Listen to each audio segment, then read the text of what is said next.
Ooh, too far.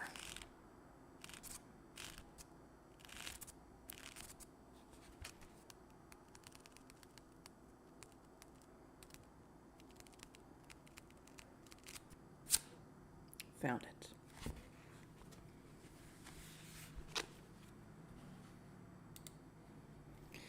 Chapter 4, Treebeard.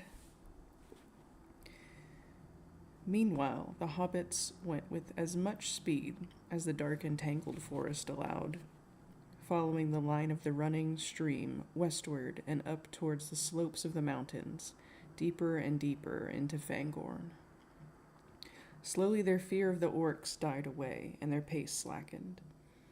A queer stifling feeling came over them, as if the air were too thin or too scanty for breathing. At last Merry halted.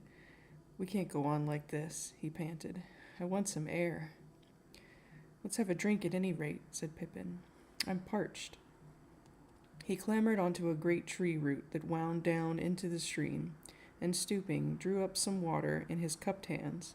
It was clear and cold, and he took many draughts. Merry followed him. The water refreshed them and seemed to cheer their hearts. For a while they sat together on the brink of the stream, dabbing their sore feet and legs, and peering round at the trees that stood silently about them, rank upon rank, until they faded away into gray twilight in every direction. "Suppose you haven't lost us already," said Pippin, leaning back against a great tree trunk. "We can sit at least. We can at least follow the course of this stream, the Entwash or whatever you call it, and get out again by the way we came." "We could, if our legs would do it," said Merry, "and if we could breathe properly." "Yes, it is all very dim and stuffy in here," said Pippin. "Reminds me, somehow, of the old room in the great place of the Tooks, far away and back in the Smiles at Tookborough, a huge place where the furniture has never been moved or changed for generations. They say the old Took lived in it year after year, while he and the room got older and shabbier together, and it has never been changed since he died a century ago. And old Gerontius was my great-great-grandfather. That puts it back a bit. But that is nothing to the old feeling of this wood. Look at all those weeping, trailing beards and whiskers of lichen. And most of the trees seem to be half covered with ragged, dry leaves that have never fallen. Untidy. I can't imagine what spring would look like here, if it ever comes. Still less a spring cleaning." "But the sun at any rate must peep in sometimes," said Merry. "Does not look or feel at all like Bilbo's description of Mirkwood. That was all dark and black, and the home of dark black things. This is just dim and frightfully tree-ish. You can't imagine animals living here at all, or staying for long." "No, nor hobbits," said Pippin, "and I don't like the thought of trying to get through it either. Nothing to eat for 100 miles, I should guess. How are our supplies?" "Low," said Merry. "We ran off with nothing but a couple of spare packets of lembas, and left everything else behind." They looked at what remained of the elven cakes, broken fragments, for about 5 meager days. That was all. "And not a wrap or a blanket," said Merry. "We shall be cold tonight, whichever way we go." "Well, we'd better decide on the way now," said Pippin. "The morning must be getting on." Just then they became aware of a yellow light that had appeared some way further on into the wood. Shafts of sunlight seemed suddenly to have pierced the forest roof. "Hello," said Merry. "The sun must have run into a cloud while we've been under those trees, and now she has run out again, or else she has climbed high enough to look down through some opening. I don't know why I'm adding extra words into here today. It isn't far. Let's go investigate. They're so cute.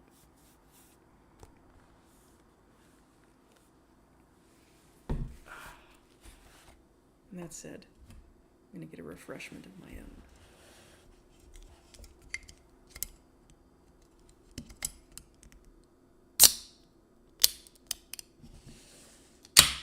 Ooh!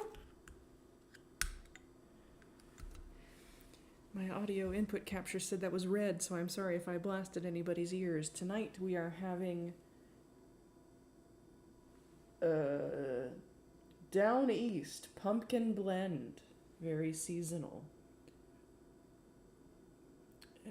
Blend of apples, pumpkin, and delicious chai spices. And I was supposed to shake this thing, I think gently. I did gently before I had it.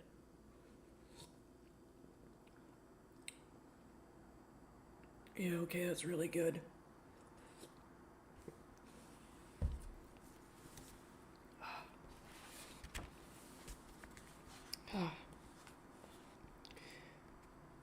They found it was further than they thought.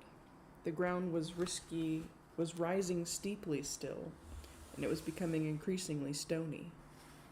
The light grew broader as they went on, and soon they saw that there was a rock wall before them, the side of a hill, or the abrupt end of some long route thrust out by the distant mountains. No trees grew on it, and the sun was falling full on its stony face. The twigs of the trees at its root were stretched out stiff and still, as if reaching out to the warmth. Where all had looked so shabby and gray before, the wood now gleamed with rich browns, and with the smooth black grays of bark like polished leather. The boles of the trees glowed with soft green like young grass. Early spring or a fleeting vision of it was about them.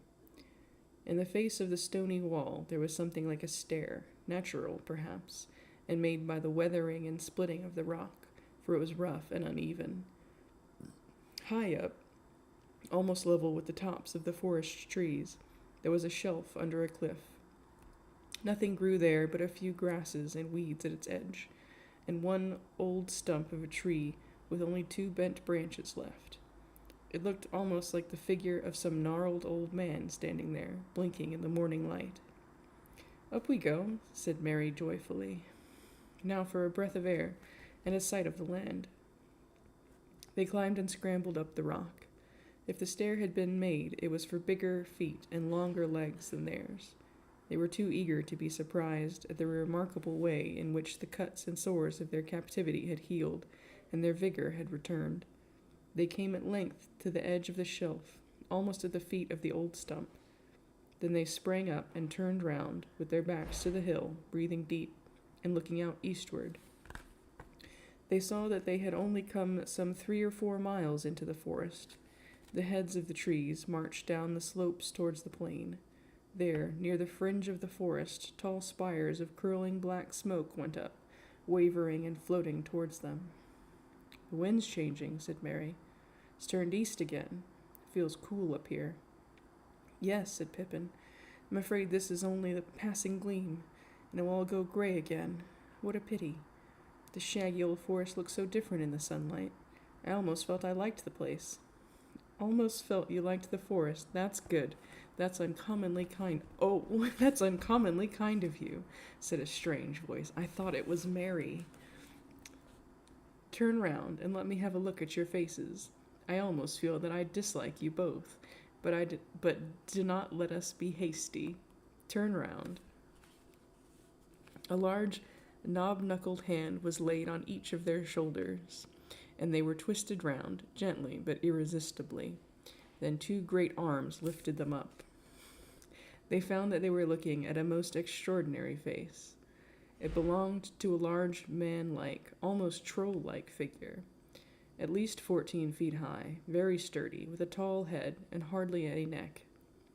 Whether it was clad in stuff like green and gray bark, or whether that was its hide, it was difficult to say. At any rate, the arms, at a short distance from the trunk, were not wrinkled, but covered with a brown, smooth skin. The large feet had 7 toes each.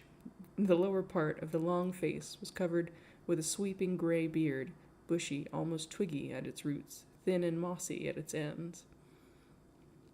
But at the moment the hobbits noted little but the eyes. These deep eyes were now surveying them, slow and solemn, but very penetrating. They were brown, shot with a green light. Often afterwards Pippin tried to describe his first impression of them.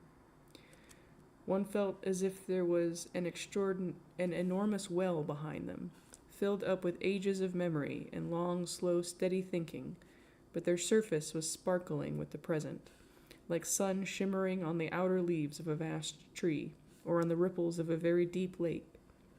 I don't know, but I felt as if something that grew in the ground, asleep, you might say, or just feeling itself as something between root tip and leaf tip, between deep earth and sky, had suddenly waked up and was considering you with the same slow care that it had given to its own inside affairs for endless years. Not gonna lie.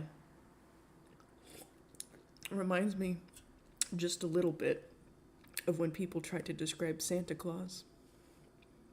Like from the Christmas Carol, trying to describe the ghost of Christmas Present, which I very much enjoy. I think Treebeard and Father Christmas would make a very interesting conversation. From whom? Murmured the voice, a deep voice, like a very deep woodwind instrument. Very odd indeed. Do not be hasty, that is my motto. But if I had seen you before I heard your voices, I liked them, nice little voices. They reminded me of something I cannot remember. If I had seen you before I heard you, I should have just trodden on you, taking you for little orcs. And found out... Wait, did I miss a page? Yep, and found out my mistake afterwards. Very odd you are, indeed. Root and twig, very odd. Pippin, though still amazed, no longer felt afraid. Under those eyes he felt a curious suspense, but not fear. Please, he said, who are you? And what are you? A queer look came into the old eyes, a kind of wariness. The deep wells were covered over. Hrum now, answered the voice. Well, I am an Ent, or that's what they call me. Yes, Ent is the word. The Ent I am, you might say, in your manner of speaking. Fangorn is my name, according to some. Treebeard, others make it. Treebeard will do. An Ent, said Mary. What's that? But what do you call yourself? What's your real name? Ho now, replied Treebeard, ho. What that would be telling, not so hasty, and I am doing the asking. You are in my country. What are you, I wonder? I cannot place you. You do not seem to come in the old lists that I learned when I was young, but that was a long, long time ago, and they may have made new lists. Let me see. How did it go? And I get to sing for Treebeard now. Learn now the lore of living creatures. First name the four, the free peoples. Eldest of all, the elf children. Dwarf the delver, dark are his houses. Ent the earthborn, old as mountains. Men the mortal, master of horses. Beaver the builder, buck the leaper, bear bee hunter, boar the fighter. Hound is hungry, hare is fearful. Eagle in eyrie, ox in pasture, hart, horn crowned. Hawk is swiftest, swan the whitest, serpent coldest. How did it go? Room ti tum. It was a long list, but anyway, you do not seem to fit in anywhere.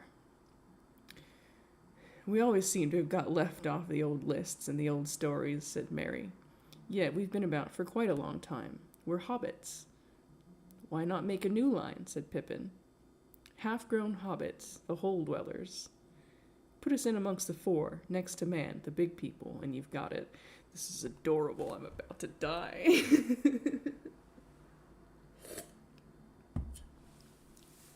Not bad, said Treebeard.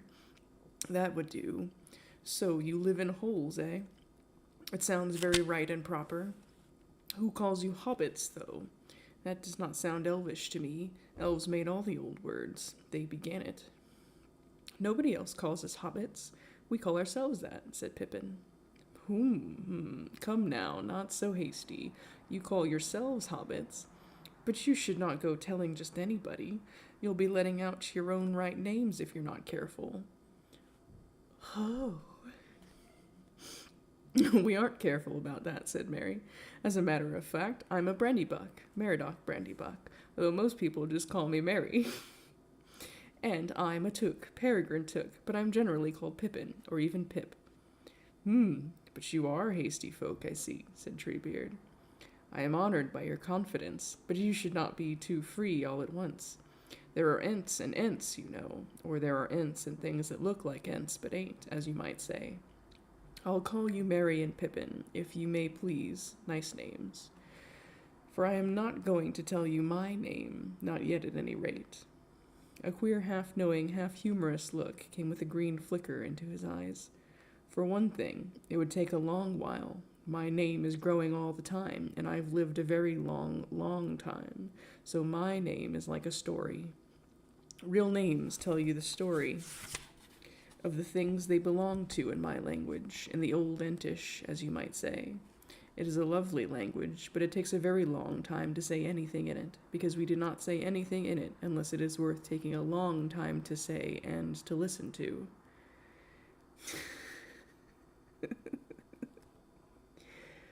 But now, the eyes became very bright and present, seeming to grow smaller and almost sharp. What is going on? What are you doing in it all? I can see and hear and smell and feel a great deal from this, and from this Lala Rumba Kamanda Linder Barume? Excuse me, that was a part of my name for it.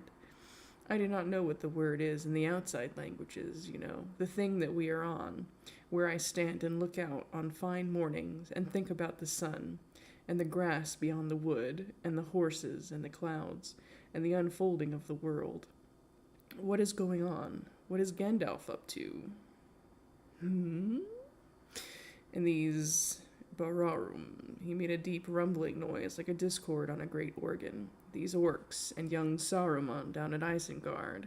I like news, but not too quick now. There's quite a lot going on, said Mary. And even if we tried to be quick, it would take a long time to tell. But you told us not to be hasty. Ought we to tell you anything so soon? Would you think it rude if we asked what you were going to do with us, and which side you were on, and how do you know Gandalf? Yes, I do know him. The only wizard that really cares about trees, said Treebeard. That is Radagast Erasure, I think.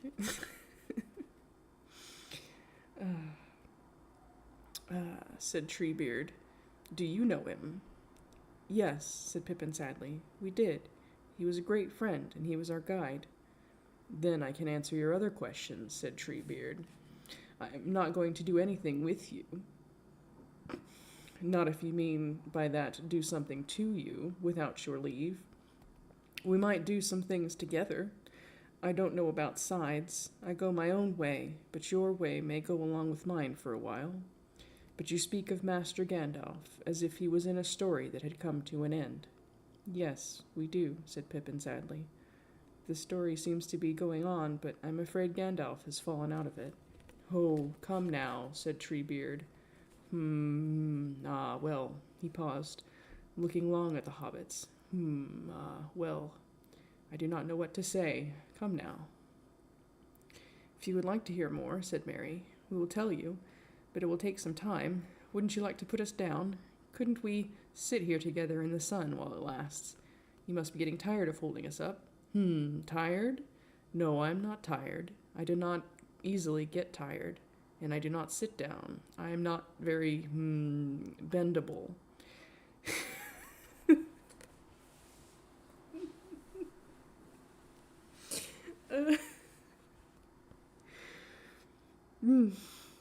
But there, the sun is going on. Let us leave this. Did you say, what did you call it? Hill? Suggested Pippin. Shelf? Step? Suggested Merry. Treebeard repeated the words thoughtfully. Hill. Yes, that was it. But it is a hasty word for a thing that has stood here ever since this part of the world was shaped. Never mind. Let us leave it and go. Where shall we go? Asked Merry. To my home, or one of my homes, answered Treebeard. Is it far?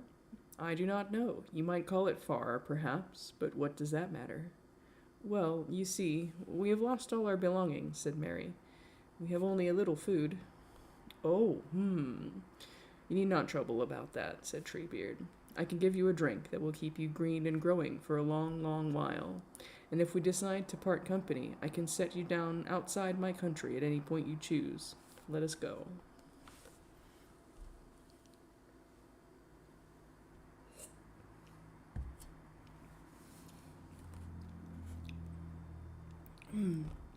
Holding the hobbits gently but firmly, one in the crook of each arm, Treebeard lifted up first one large foot and then the other, and moved them to the edge of the shelf. The root-like toes grasped the rocks. Then carefully and solemnly he stalked down from step to step and reached the floor of the forest. Ooh, welcome in, Dag. We just met Treebeard. That was fun. I'm having a lot of fun.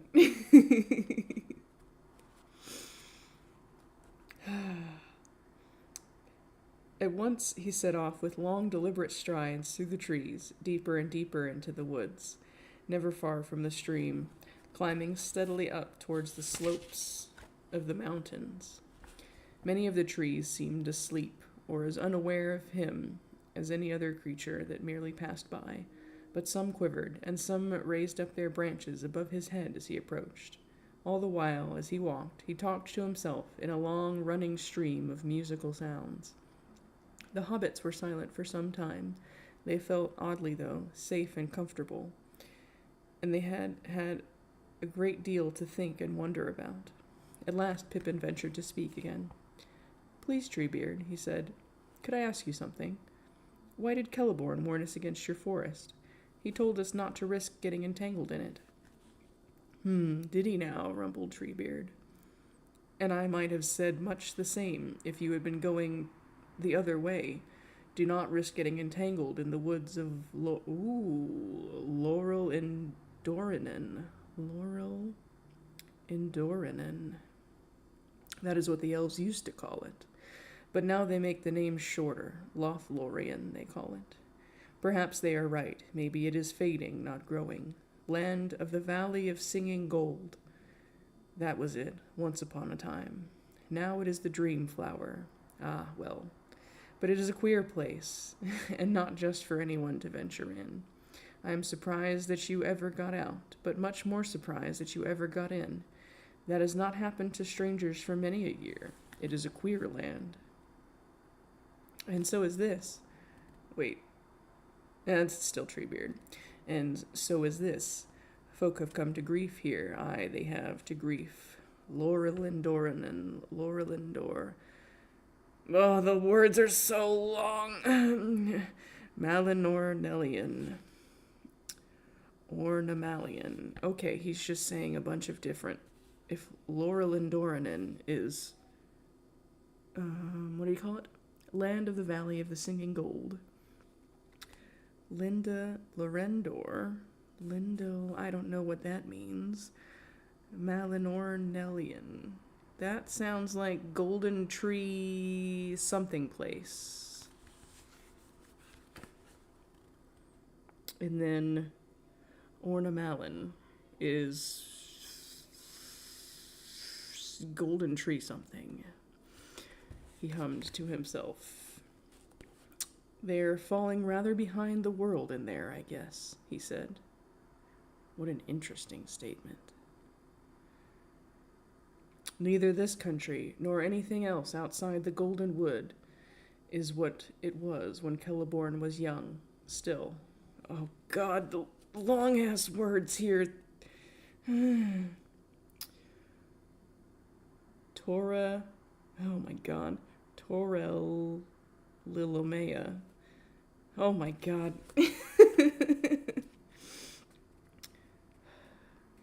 Tumble Amorna, Tumbeletoria, Lomeanor. That is what they used to say. Things have changed, but it is still true in places. What do you mean? Said Pippin. What is true? Same question. The trees and the Ents, said Treebeard. I do not understand all that goes on myself, so I cannot explain it to you. Some of us are still true Ents and live lively enough in our fashion, but many are growing sleepy, growing tree-ish, as you might say. Most of the trees are just trees, of course, but many are half awake. Some are quite wide awake, and if you are, getting entish, that is going on all the time. Okay, I'm gonna skip back to all that Elvish he said. Lomea, didn't we say that above? No.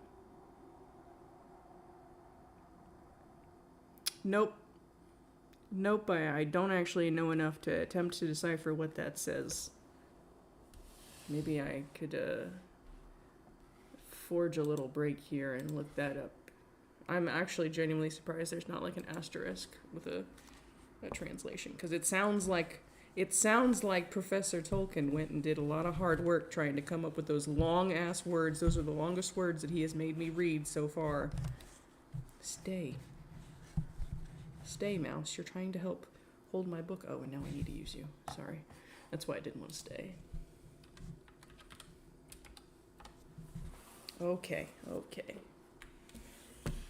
that's the wrong website.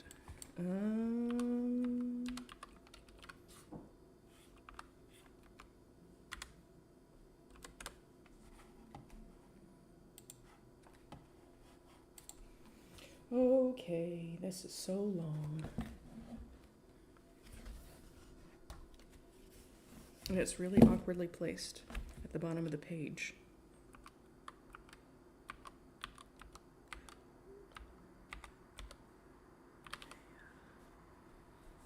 Here we go. Okay.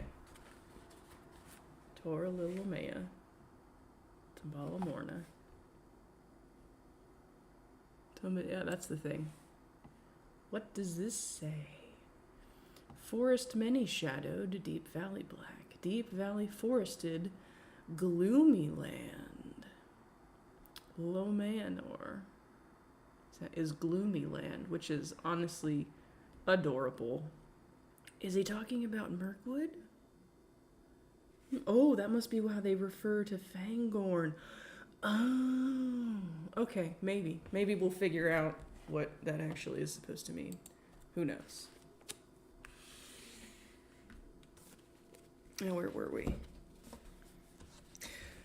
Ah, yes, the trees getting entish. When that happens to a tree, you find that some have bad hearts. Nothing to do with their wood. I do not mean that. Why, I knew some good old willows down the Entwash, gone long ago, alas. They were quite hollow indeed. They were falling all to pieces, but as quiet and sweet-spoken as a young leaf. And then there are some trees in the valleys under the mountains, sound as a bell and bad right through. That sort of thing seems to spread. There used to be some very dangerous parts in this country. There are still some very black patches. Like the old forest away to the north, do you mean? Asked Mary. Aye, something alike, but much worse. I do not doubt that there is some shadow of the great darkness lying there still away north, and bad memories are handed down. But there are hollow dales in this land where the darkness has never been lifted, and the trees are older than I am. Still, we do what we can. We keep off strangers and the foolhardy, and we train and we teach, we walk and we weed. We are tree herds, we old Ents. Few enough of us are left now. Sheep get like shepherds, and shepherds like sheep, it is said, but slowly, and neither have long in the world. It is quicker and closer with trees and Ents, and they walk down the ages together, for Ents are more like elves, less interested in themselves than men are, and better at getting inside other things. And yet again, Ents are more like men, more changeable than elves are, and quicker at taking the color of their outside, you might say. Or better than both, for they are steadier and keep their minds on things longer. Some of my kin look just like the trees now, and need something great to rouse them, and they speak only in whispers. But some of my trees are limb-live, and many can talk to me. Elves began it, of course, waking trees up and teaching them to speak, and learning their tree talk. They always wished to talk to everything, the old elves did. But then the great darkness came, and they passed away over the sea, or fled into far valleys, and hid themselves, and made songs about days that would never come again. Never again, aye. There was all one wood once upon a time, from here to the mountains of Loon, and this was just the east end. Those were the broad days. Time was when I could walk and sing all day, and hear no more than the echo of my own voice in the hollow hills. The woods were like the woods of Lothlorien, only thicker, stronger, and younger. And the smell of the air, I used to spend a week just breathing. Treebeard fell silent, striding along and yet making hardly a sound with his great feet. Then he began to hum again, and passed into a murmuring chant. Gradually the hobbits became aware that he was chanting to them. Oh, sorry, I hit my desk. Oh my goodness, he's gonna make me say some words. In the willow meads of Tessarinen, I walked in the spring. The sight and the smell of the spring in Tessarien. Wow, I am struggling with the words today. And I said that was good. Wow, what a line. I wandered in summer in the elm woods of Ossiriand. The light and the music in the summer by the 7 rivers of Ossir, and I thought that was best. To the beaches of Neldareth I came in the autumn. The gold and red and sighing of leaves in the autumn in Tarn and Eldor. It was more than my desire. To the pine trees upon the highland of Dorthonian I climbed in the winter. The wind and the whiteness and the black branches of winter upon Orod Nathon. My voice went up and sang in the sky, and now all those lands lie under the wave, and I walk in Ambarona, in Toramorna, in Aldalmore, in my own land, in the country of Fangorn, where the roots are long, and the years lie thicker than the leaves. Oh my God. In Torum Ornalone. Oh boy. He ended and strode on silently, and in all the wood, as far as ear could reach, there was not a sound.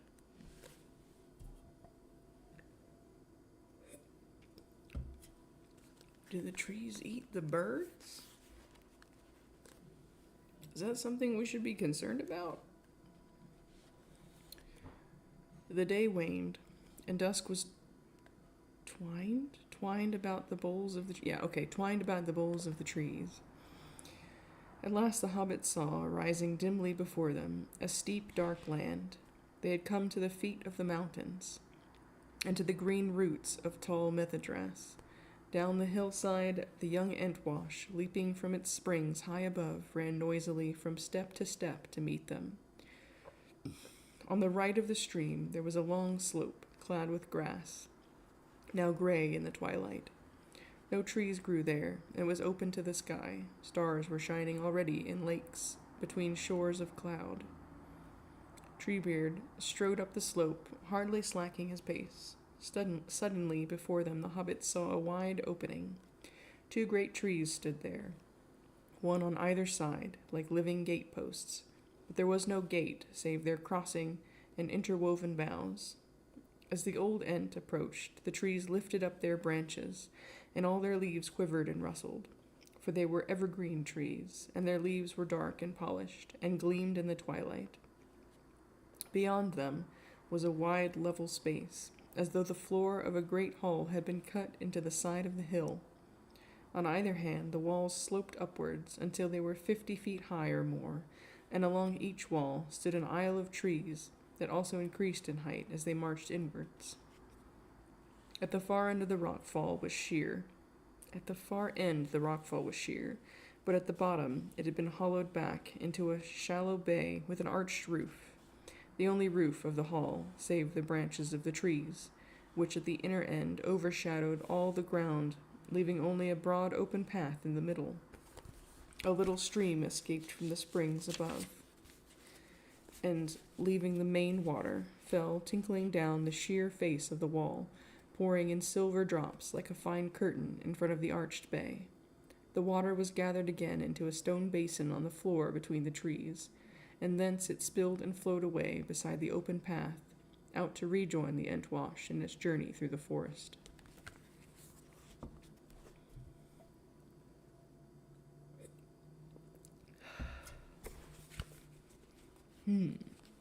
Here we are, said Treebeard, breaking his long silence.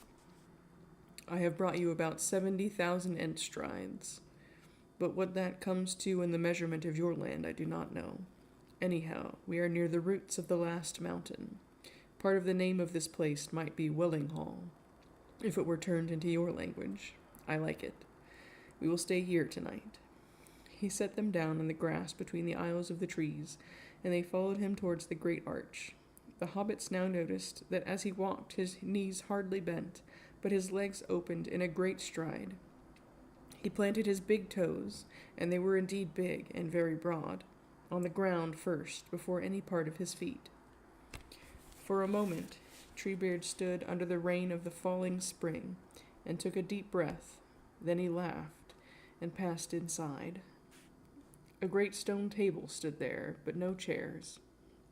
At the back of the bay, it was already quite dark. Treebeard lifted 2 great vessels and stood them on the table. They seemed to be filled with water, but he held his hands over them, and immediately they began to glow, one with a golden and the other with a rich green light, and the blending of the 2 lights lit the bay, as if the sun of summer was shining through the roof of young leaves. Looking back, the hobbits saw that the trees in the courtyard had also begun to glow, faintly at first, but steadily quickening, until every leaf was edged with light, some green, some gold, some red as copper, while the tree trunks looked like pillars molded out of luminous stone. Well, well, now we can talk again, said Treebeard. You are thirsty, I expect. Perhaps you are also tired. Drink this.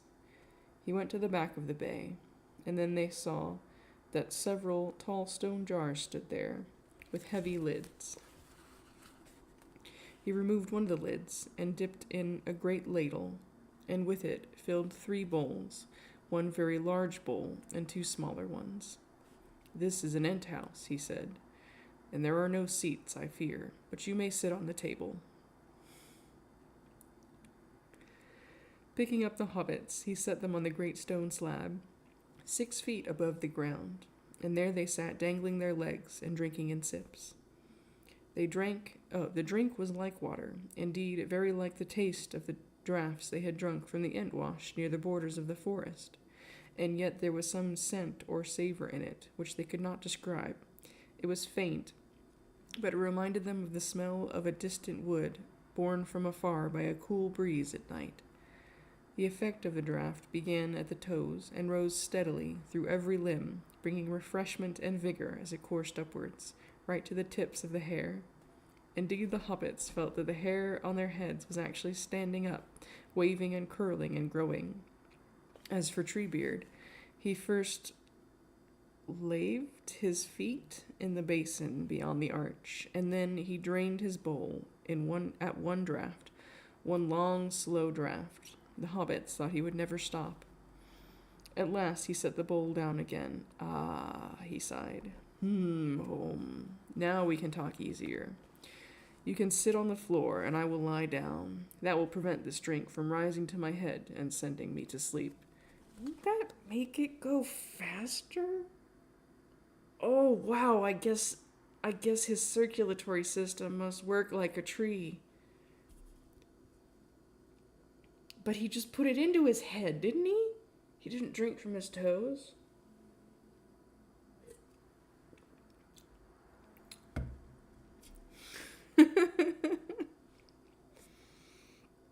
On the right side of the bay, there was a great bed on low legs, not more than a couple of feet high. How's he gonna get in and out if he can't bend his knees? Not more than a couple of feet high, covered deep in dried grass and bracken. Treebeard lowered himself slowly onto this, with only the slightest sign of bending in his middle.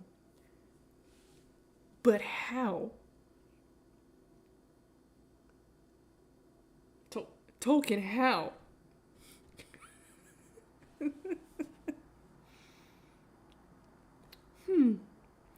Until he lay at full length with his arms behind his head, looking up at the ceiling, upon which lights were flickering, like the play of leaves in the sunshine. Merry and Pippin sat beside him on pillows of grass. Now, tell me your side, and do not hurry, said Treebeard. The hobbits began to tell him the story of their adventure ever since they left Hobbiton.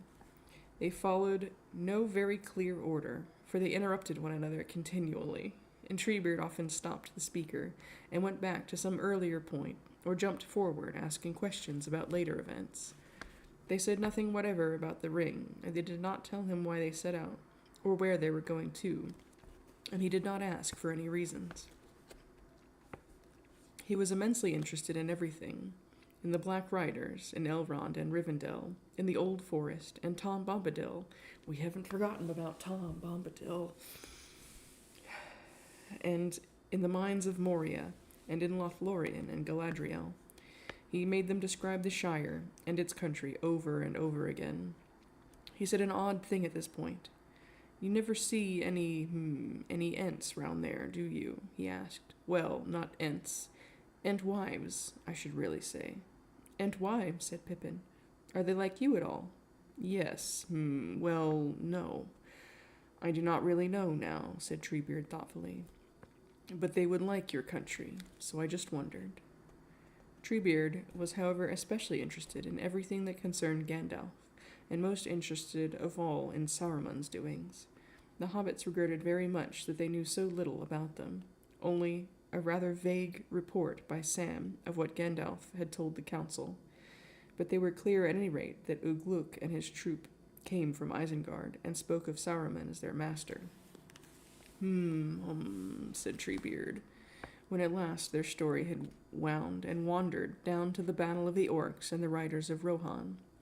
Well, well, that is a bundle of news and no mistake. You have not told me all, no indeed, not by a long way. But I do not doubt that you are doing as Gandalf would wish. There is something very big going on, that I can see, and that it is maybe I shall learn in good time, or in bad time, by root and twig. But it is a strange business. Up sprout a little folk that are not in the old lists, and behold, the 9 forgotten riders reappear to haunt them. And Gandalf takes them on a great journey, and Galadriel harbors them in Caras Galadon, and orcs pursue them down all the leagues of Wilderland. Indeed, they seem to be caught up in a great storm. I hope they weather it. And what about yourself? Asked Merry. I have not troubled about the great wars, said Treebeard. They mostly concern elves and men. That is the business of wizards. Wizards are always troubled about the future. I do not like worrying about the future. I am not altogether on anybody's side, because nobody is altogether on my side, if you understand me. Nobody cares for the woods as I care for them, not even elves nowadays. Still, I take more kindly to elves than to others. It was the elves that cured us of dumbness long ago, and that was a great gift that cannot be forgotten, though our ways have parted since. And there are some things, of course, whose side I am altogether not on. I am against them altogether, these Burarum. He again made a deep rumble of disgust. These orcs and their masters. I used to be anxious when the shadow lay upon Mirkwood, but when it removed to Mordor, I did not trouble for a while. Mordor is a long way away, but it seems that the wind is setting east, and the withering of all woods may be drawing near. There is naught that an old Ent can do to hold back that storm. He must weather it or crack. But Saruman is a neighbor. I cannot overlook him. I must do something, I suppose. I have often wondered lately what I should do about Saruman. Who is Saruman? Asked Pippin. Do you know anything about his history? Saruman is a wizard, answered Treebeard. More than that I cannot say. I do not know the history of wizards. They appeared first after the great ships came over the sea, but if they came with the ships, I never can tell. Saruman was reckoned great among them, I believe.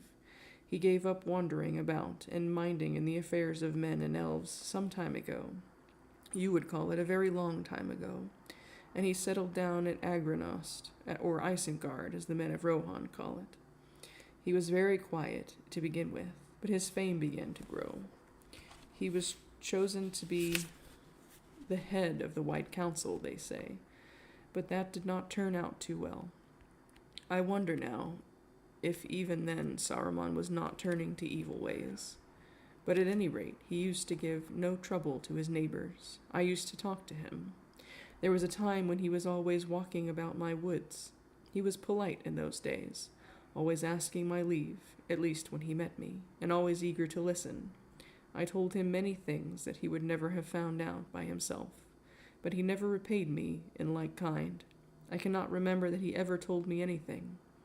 And he got more and more like that, his face, as I remember it. I have not seen it for many a day, became like windows in a stone wall, windows with shutters inside. I think that I now understand what he is up to. He is plotting to become a power. That's power with a capital P. He has a mind of metal and wheels, and he does not care for growing things except as far as they serve him for the moment. And now it is clear that he is a black traitor. He is taken up with the foul folk, with the orcs. Worse than that, he has been doing something to them, something dangerous. For these Isengarders are more like wicked men. It is a mark of evil things that came in the great darkness that they cannot abide the sun. But Saruman's orcs can endure it, even if they hate it. I wonder what he has done. Are they men that he has ruined? Or has he blended the races of orcs and men? That would be a black evil.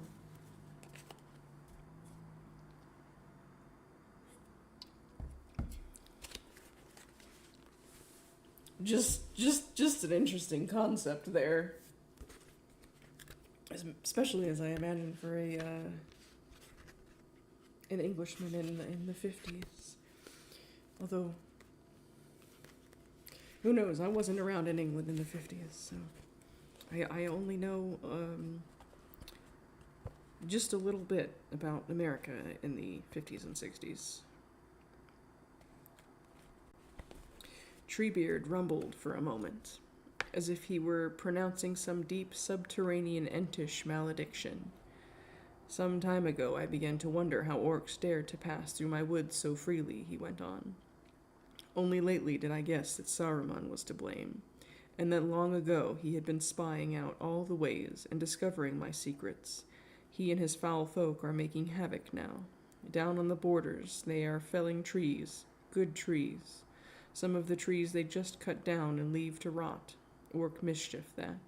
But most are hewn up and carried off to feed the fires of Orthanc. There is always a smoke rising from Isengard these days. Curse him, root and branch. Many of those trees were my friends, creatures I had known from nut and acorn. Many had voices of their own that are lost forever now. And there are wastes of stump and bramble, where once there were singing groves. I have been idle. I have let things slip. It must stop. Treebeard raised himself from his bed with a jerk, stood up, and thumped his hand on the table. The vessels of light trembled and sent up 2 jets of flame. There was a flicker like green fire in his eyes, and his beard stood out stiff as a... Whoa! Sorry, that's my heat. I hope it doesn't get super loud in here. I'm actually going to try and go turn it off just in case. Yeah, that looks loud. I'm going to go turn it off.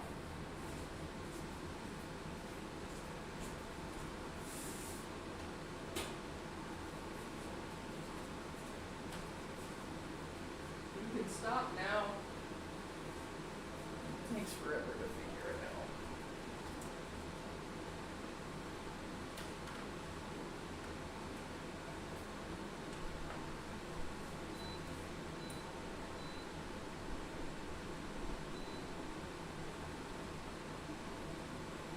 You can stop now.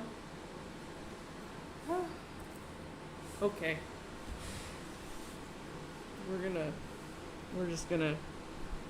We're just gonna keep going. It'll turn off eventually.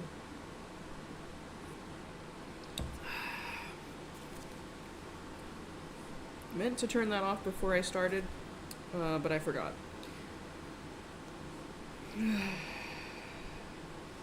His beard stood out stiff as a great besom. I don't know what a besom is. B-E-S-O-M. Yes!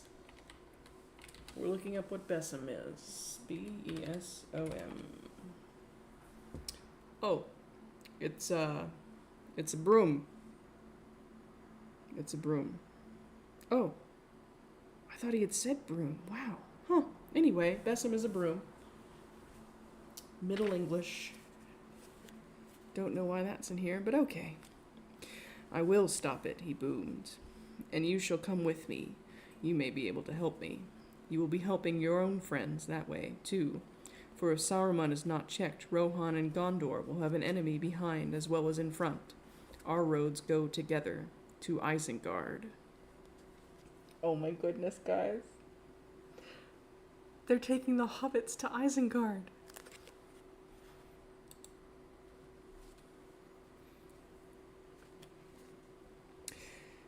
We will come with you, said Merry.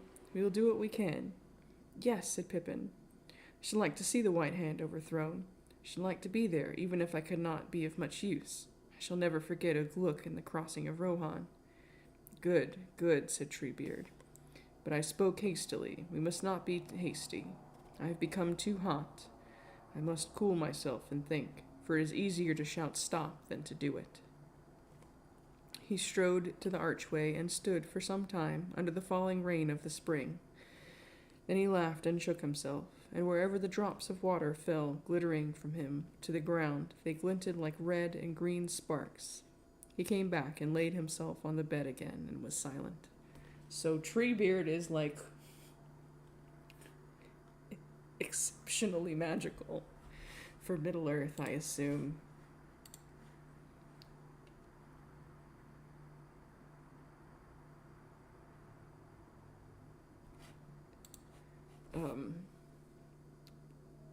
Yeah, wow, I had completely forgotten all of that.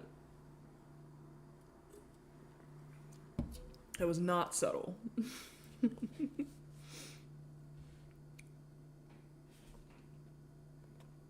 After some time, the hobbits heard him murmuring again. He seemed to be counting on his fingers. Fangorn, Finglas, Fladrif, aye, he sighed. The trouble is that there are so few of us left, he said, turning towards the hobbits. Only 3 remain of the first Ents that walked in the woods before the darkness. Only myself, Fangorn, and Finglas, and Fladrif. If to give them their elvish names, I have to... Nope. I've looked up enough. I don't have to look this up now, but I am so curious. But I have no idea what Fangorn might be. So we're not going to worry about that. I'll do that later, and I will report back if I remember. Oh, thank you. He translates for us. You may call them Leaflock and Skinbark, if you like that better. And of us 3, Leaflock and Skinbark are not of much use for this business. Leaflock has grown sleepy, almost tree-ish, you might say. He has taken to standing by himself, half asleep, all through the summer, with the deep grass of the meadows round his knees. Covered with leafy hair he is. He used to rouse up in winter, but of late he has been too drowsy to walk far even then. Skinbark lived on the mountain slopes west of Isengard. That is where the worst trouble has been. He was wounded by the orcs, and many of his folk and his tree herds have been murdered and destroyed. He was gone up into the high places, among the birches that he loves best, and he will not come down. Still, I dare say I could get together a fair company of our younger folks, if I could make them understand the need, if I could rouse them. We are not a nasty folk. What a pity there are so few of us left." "Why are there so few when you have lived in this country so long?" asked Pippin. "Have a great many died?" "Oh no," said Treebeard. "None have died from inside, as you might say. Some have fallen in the evil chambers of the long years, of course, and many have grown tree-ish. But there was never many of us, and we have not increased. There have been no entings, no children, you would say. Not for a terrible long count of years, you see. We lost the Entwives." "How very sad. How is it that they all died?" "They did not die," said Treebeard. "I never said died. We lost them, I said. We lost them, and we cannot find them." He sighed. "I thought most folk knew that. There were songs about the hunt of the Ents for the Entwives sung among elves and men from Mirkwood to Gondor. They cannot quite be forgotten." "Well, I'm afraid the songs have not come west over the mountains to the Shire," said Mary. "Won't you tell us some more? Or sing us one of the songs?" "Of course he will." "Yes, I will indeed," said Treebeard, seeming pleased with the request. "I'm glad somebody is. But I cannot tell it properly, only in short, and then we must end our talk. Tomorrow we have councils to call, and work to do, and maybe a journey to begin."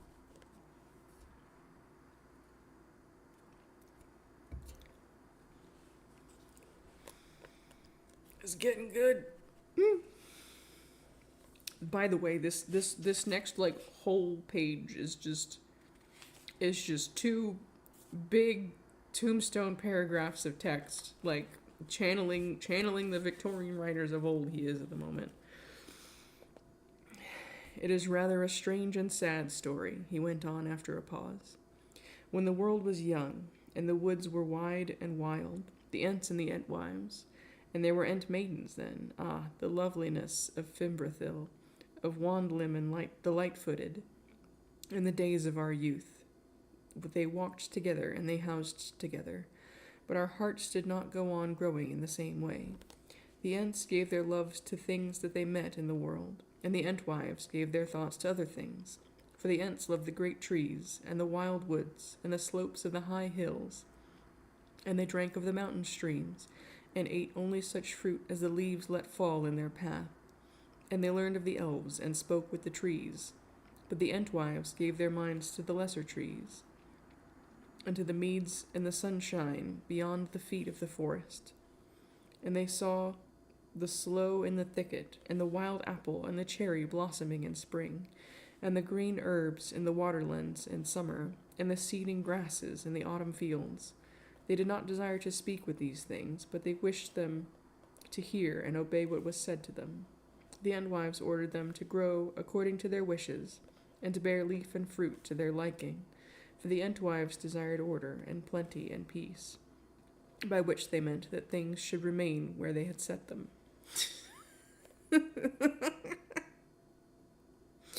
So the Entwives made gardens to live in, but we Ents went on wandering, and we only came to the gardens now and again.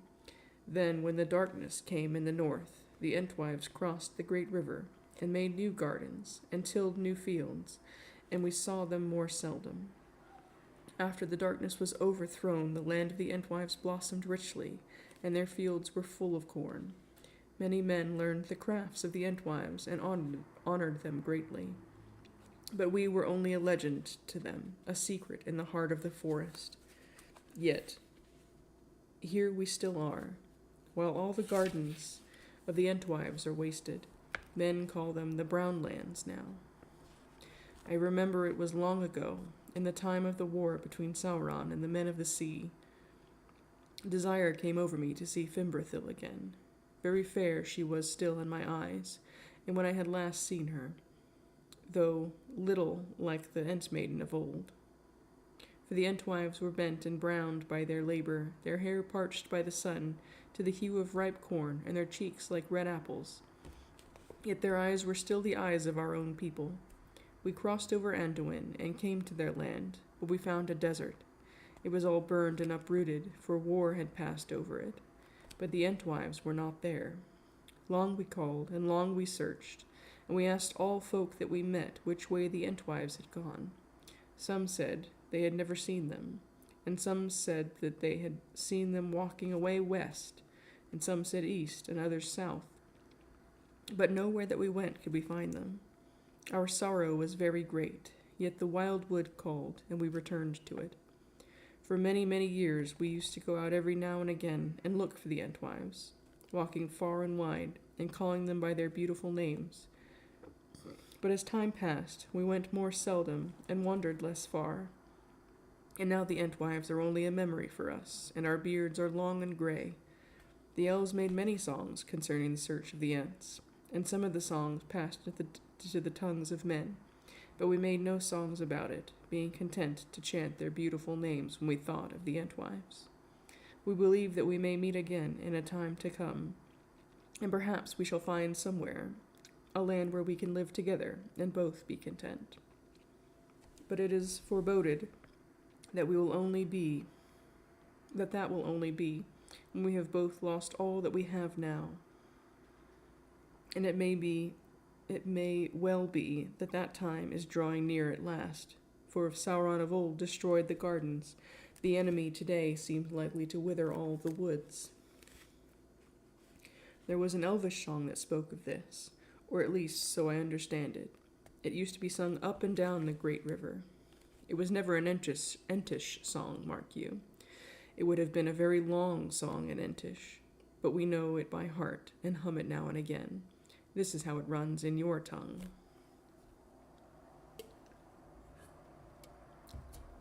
Ent. When spring unfolds the beechen leaf, and sap is in the bough, when light is on the wildwood stream, and wind is in the brow, when stride is long, when breath is deep, and keen the mountain air, come back to me, and say my land is fair. Entwife. When spring is come to garth and field, and corn is in the blade, when blossom like a shining snow is on the orchard laid, when shower and sun upon the earth with fragrance fill the air, I'll linger here and will not come, because my land is fair. Ent. When summer lies upon the world, and in a noon of gold, beneath the roof of sleeping leaves, the dreams of trees unfold, when the woodland halls are green and cool, and wind is in the west, come back to me, and say my land is best. Entwife. When summer warms the hanging fruit, and burns the berry brown, when straw is gold and ear is white, and harvest comes to town, when honey spills and apple swells, the wind be in the west, I'll linger here beneath the sun, because my land is best. Ent. When winter comes, the winter wild that hill and wood shall slay, when trees shall fall and starless night devour the sunless day, when wind is in the deadly east, then in the bitter rain I'll look for thee, I'll call to thee, I'll come to thee again. When winter comes, Entwife. When winter comes and singing ends, when darkness falls at last, when broken is the barren bough, and light and labor past, I'll look for thee and wait for thee until we meet again. Together we will take the road beneath the bitter rain, both. Together we will take the road that leads into the west, and far away we'll find a land where both our hearts may rest. Treebeard ended his song. That is how it goes, he said. It's elvish, of course, light-hearted, quick-worded, and soon over. Said nobody of elvish songs ever.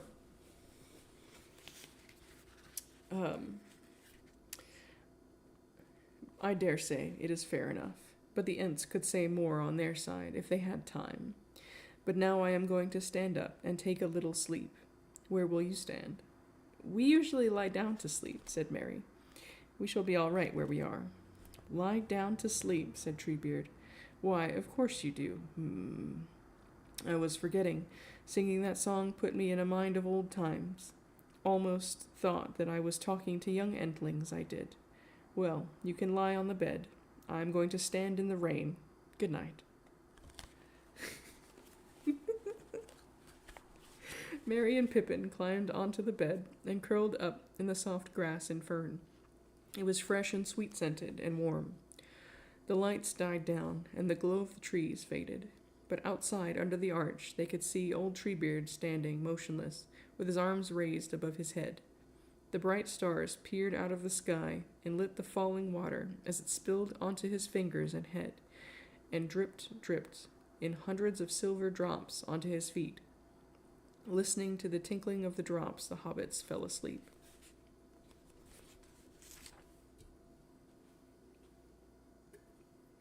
Very, very interesting chapter so far. We still got a lot to go. How long is this go? Oh my goodness. Okay, well, we got to get back to the rest of the boys. How long is that chapter? I remember once we hit the later books, the chapters start to get really long. Okay, that's not too bad. That's fine. This is just a long chapter. They woke to find a cool sun shining into the great court and onto the floor of the bay. Shreds of high cloud were overheard. Shreds of high cloud were overheard running on a stiff easterly. Is that a typo? It definitely says heard. Running on a stiff easterly wind. Treebeard was not to be seen, but while Merry and Pippin were bathing in the basin by the arch, they heard him humming and singing as he came up the path between the trees. Ho, ho. Good morning, Merry and Pippin, he boomed when he saw them. You sleep long. I have been many 100 strides already today. Now we will have a drink and go to the Entmoot. He poured them out 2 full bowls from a stone jar, but from a different jar. The taste was not the same as it had been the night before. It was earthier and richer, more sustaining and food-like, so to speak. While the hobbits drank, sitting on the edge of the bed and nibbling small pieces of elf cake, more because they felt eating was a necessary part of breakfast than because they felt hungry. Treebeard stood, humming in Entish or Elvish or some strange tongue, and looked up at the sky. Where is Entmoot? Pippin ventured to ask. Ho, eh? Entmoot, said Treebeard, turning round. It is not a place, it is a gathering of Ents, which does not often happen nowadays, but I have managed to make a fair number promise to come. We shall meet in the place where we have always met. Durndingle, men call it. That's just the funniest name that I think might be in this book, Durndingle. It is a way south from here. We must be there before noon. Before long they set off. Treebeard carried the hobbits in his arms, as on the previous day. At the entrance to the court, he turned to the right, stepped over the stream, and strode away southwards along the feet of great tumbled slopes where the trees were scanty. Above these the hobbit saw thickets of birch and rowan, and beyond them dark climbing pine woods. Soon Treebeard turned a little way from the hills and plunged into deep groves, where the trees were larger, taller, and thicker than any that the hobbits had ever seen before. For a while they felt faintly the sense of stifling, which they had noticed when they first ventured into Fangorn, but it soon passed. Treebeard did not talk to them. He hummed to himself deeply and thoughtfully, but Merry and Pippin caught no proper words. It sounded like boom, boom, rum, boom, barar, boom, boom, durar, boom, boom, durar, boom, and so on with a constant change of note and rhythm. Now and again, they thought they heard an answer, a hum or a quiver of sound that seemed to come out of the earth, or from boughs above their heads, or perhaps from the boles of the trees, but Treebeard did not stop or turn his head to either side.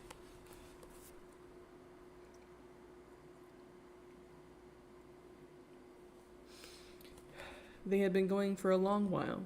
Pippin had tried to keep count of the Ent strides, but had failed, getting lost at about 3,000, when Treebeard began to slacken his pace. Suddenly he stopped, put the hobbits down, and raised his curled hands to his mouth so that they made a hollow tube. Then he blew or called through them. A great hum rang out over the deep-throated horn in the woods, and seemed to echo from the trees. Far off there came from several directions a similar hum. There was not an echo, but an answer. Treebeard now perched Merry and Pippin on his shoulders and strode on again, every now and then sending out another horn call, and each time the answers came louder and nearer. In this way they came at last to what looked like an impenetrable wall of dark evergreen trees, trees of a kind that the hobbits had never seen before.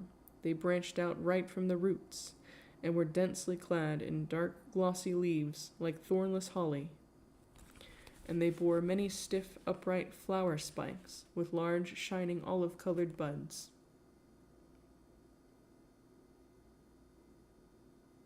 Are those cedars? They might be cedars? Turning to the left and skirting this huge hedge, Treebeard came in a few strides to a narrow entrance. Through it, a worn path passed and dived suddenly down a long, steep slope. The hobbits saw that they were descending into a great dingle. What? I'm sorry, what? A what? He's making these words up, I swear. Middle English. Middle English again. A deep, hollow dell. Diminutive of the Old English dungeon pit. Dingle. Yeah, dingle. He's showing off, I think. No, actually, I know what it is. These words are normal for him. Yeah, that's it. Where were we? I got so distracted. I think I'm there. Yep, descending into a great dingle, almost as round as a bowl, very wide and deep, crowned at the rim with the high, dark evergreen hedge. If I had just kept reading, I would have understood that it was a valley, a dell hollow. It was smooth and grass-clad inside, and there were no trees except 3 very tall and beautiful silver birches that stood at the bottom of the bowl. 2 other paths led down into the dingle. It's gonna make me laugh every time. From the west and from the east. Several Ents had already arrived. More were coming down other paths, and some were now following Treebeard. As they drew near, the hobbits gazed at them. They had expected to see a number of creatures as much like Treebeard as one hobbit is to another, at any rate to a stranger's eye. And they were very much surprised to see nothing of the kind. The Ents were as different from one another as trees from trees, some as different as one tree is from another of the same name, but quite different growth and history, and some as different as one tree kind from another, as birch from beech, oak from fir. There were a few older Ents, bearded and gnarled, like hale but ancient trees, though none looked as ancient as Treebeard. And there were tall, strong Ents, clean-limbed and smooth-skinned, like forest trees in their prime. But there were no young Ents, no saplings. Altogether, there were about 24 standing in the wide grassy floor of the dingle, and as many more were marching in. At first, Merry and Pippin were struck chiefly by the variety that they saw, the many shapes and colors, and the differences in girth, the height and length of leg and arm, and in the number of toes and fingers, anything from 3 to 9. A few seemed more or less related to Treebeard, and reminded them of beech trees or oaks, but there were other kinds. Some recalled the chestnut, brown-skinned Ents, with large splay-fingered hands, and short, thick legs. Some recalled the ash, tall, straight, gray Ents, with many-fingered hands and long legs. Some the fir, the tallest Ents, and others the birch, the rowan, and the linden. But when the Ents all gathered round Treebeard, bowing their heads slightly, murmuring in their slow musical voices, and looking long and intently at the strangers, then the hobbits saw that they were all of the same kindred, and all had the same eyes, not all so old or so deep as Treebeard's, but all with the same slow, steady, thoughtful expression, and the same green flicker. As soon as the whole company was assembled, standing in a wide circle round Treebeard, a curious and unintelligible conversation began. The Ents began to murmur slowly. First one joined, then another, until they were all chanting together in a long rising and falling rhythm, now louder on one side of the ring, now dying away there, and rising to a great boom on the other side. Although he could not catch or understand any of the words, he supposed the language was Entish. Pippin found the sound very pleasant to listen to, but gradually his attention wavered. After a long time, and the chant showed no signs of slacking, he found himself wondering, since Entish was such an unhasty language, whether they had yet got further than good morning, and if Treebeard was to call the roll, how many days it would take to sing all their names. I wonder what the Entish is for yes or no, he thought. He yawned. Treebeard was immediately aware of him. Hey, my Pippin, he said. And the other Ents all stopped their chant. You are a hasty folk, I was forgetting, and anyway, it is wearisome listening to a speech you do not understand. You may get down now. I have told your names to the Entmoot, and they have seen you, and they have agreed that you are not orcs, and that a new line shall be put into the old lists. We have got no further yet, but that is a quick work for an Entmoot. You and Mary can stroll about in the dingle if you like. There was a well of good water, if you need refreshing, away yonder in the north bank. There are still some words to speak before the moot really begins. I will come and see you again, and tell you how things are going. He put the hobbits down. Before they walked away, they bowed low. This feat seemed to amuse the Ents very much, to judge by the tone of their murmurs, and the flicker of their eyes, but they soon turned back to their own businesses. Merry and Pippin climbed up the path that came from the west, and looked through the opening in the great hedge. Long tree-clad slopes rose from the lip of the dingle, and away beyond them, above the fir trees of the furthest ridge, there rose, sharp and white, the peak of a high mountain. Southwards to their left they could see the forest falling away down into the grey distance. There, far away, there was a pale green glimmer that Mary guessed to be a glimpse of the plains of Rohan. Good evening, Groucho.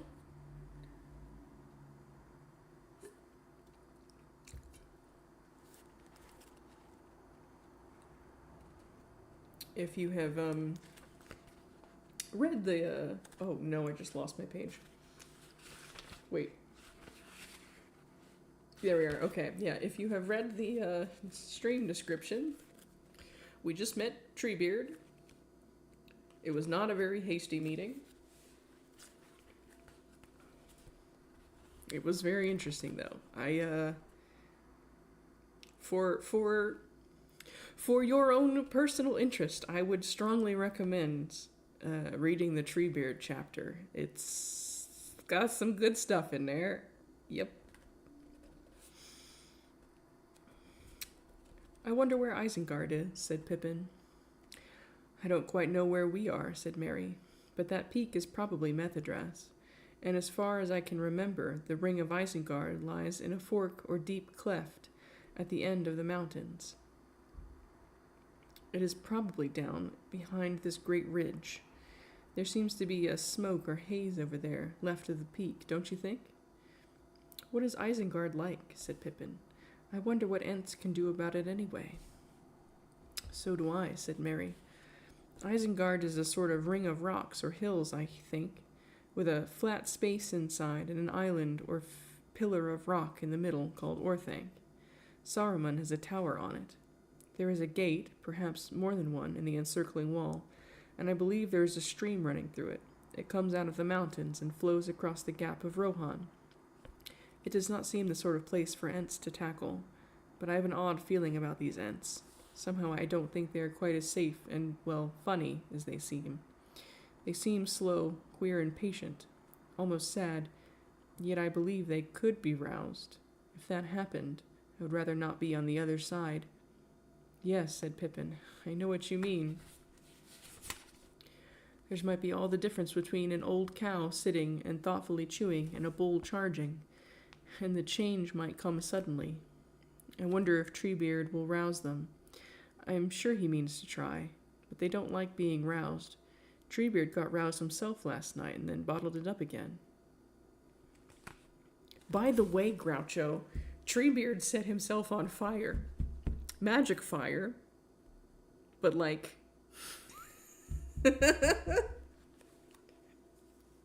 By roused, they mean to remind you that Treebeard is a profoundly magical being.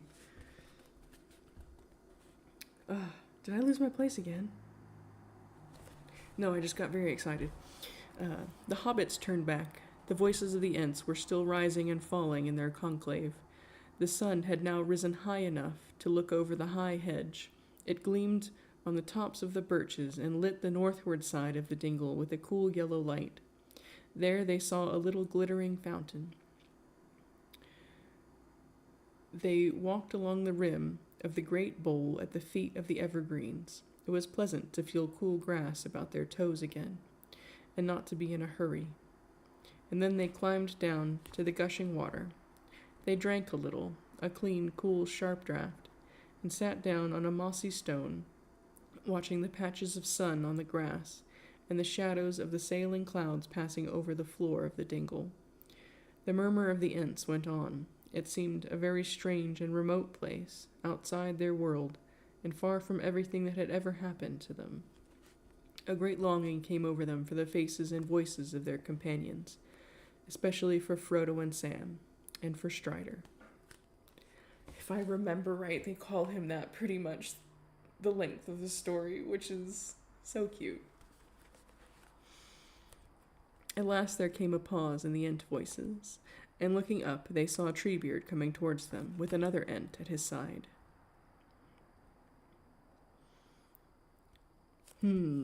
Here I am again, said Treebeard. Are you getting weary or feeling impatient? Well, I am afraid that you must not get impatient yet.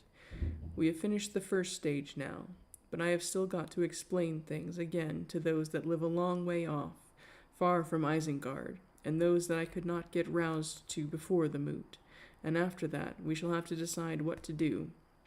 However, deciding what to do does not take Ents so long as going over all the facts and events that they have to make up their minds about. Still, it is no use denying. We shall be here a long time yet, a couple of days very likely, so I have brought you a companion. He has an Ent house nearby. Bregalad is his elvish name. He says he has already made up his mind and does not need to remain at the moot. He is the nearest thing among us to a hasty Ent. You ought to get on together. Goodbye. Treebeard turned and then left them. Bregalad stood for some time surveying the hobbits solemnly, and they looked at him, wondering when he would show any signs of hastiness. He was tall and seemed to be one of the younger Ents. He had smooth, shining skin on his arms and legs. His lips were ruddy, and his hair was gray-green. He could bend and sway like a slender tree in the wind. At last he spoke, and his voice, though resonant, was higher and clearer than Treebeard's. My friends, let us go for a walk, he said. I am Bregalad, that is Quickbeam in your language, but it is only a nickname, of course. They have called me that ever since I said yes to an elder Ent before he had finished his question. Also, I drink quickly and go out while some are still wetting their beards. Come with me. He reached down 2 shapely arms and gave a long-fingered hand to each of the hobbits. All that day they walked about in the woods with him, singing and laughing, for Quickbeam often laughed. He laughed if the sun came out from behind a cloud. He laughed if they came upon a stream or spring. Then he stooped and splashed his feet and head with water. He laughed sometimes at some sound or whisper in the trees. Whenever he saw a rowan tree, he halted for a while with his arms stretched out and sang, and swayed as he sang. I feel like they're trying to... I say they. I feel like the professor is trying to introduce us to this, sweet young Ent cadet right before we go into battle. I don't like that. I've been traumatized by too much bad writing. At nightfall, he brought them to his ent house. Nothing more than a mossy stone set upon turves under a green bank. Rowan trees grew in a circle about it, and there was water, as in all ent houses, a spring bubbling out from the bank. They talked for a while, as darkness fell on the forest. Not far away, the voices of the Entmoot could be heard still going on, but now they seemed deeper and less leisurely. And every now and again, one great voice would rise in a high and quickening music, while all the others died away. But beside them, Bregalad spoke gently, in their own tongue, almost whispering, and they learned that he belonged to Skinbark's people, and the country where they had lived had been ravaged. That seemed the Hobbits quite enough to explain his hastiness, at least, in the matter of orcs.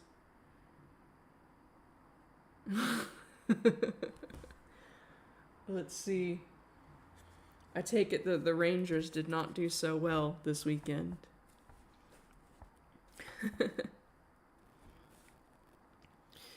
There were rowan trees in my home, said Bregalad, softly and sadly. Rowan trees that took root when I was an enting, many, many years ago, in the quiet of the world. The oldest were planted by the Ents to try and please the Entwives, but they looked at them and smiled and said that they knew where whiter blossoms and richer fruit were growing. Yet there are no trees of all that race, the people of the rose, that are so beautiful to me. And these trees grew and grew, till the shadow of each was like a green hall, and their red berries in the summer were a burden, and a beauty and a wonder. Birds used to flock there. I like birds, even when they chatter, and the rowan has enough and to spare. But the birds became unfriendly and greedy and tore at the trees, and threw the fruit down and did not eat it. Then orcs came with axes and cut down my trees. I came and called them by their long names, but they did not quiver. They did not hear or answer. They lay dead. Oh God, I have to sing in Elvish. How much Groucho, I have really been struggling with the Elvish words tonight. They have been exceptionally long. That is my torment for tonight. Oh, Orofarne. Oh my God. Lassimista? Carnimriel? Carnimrie? Carnimirie. Oh, that is torment.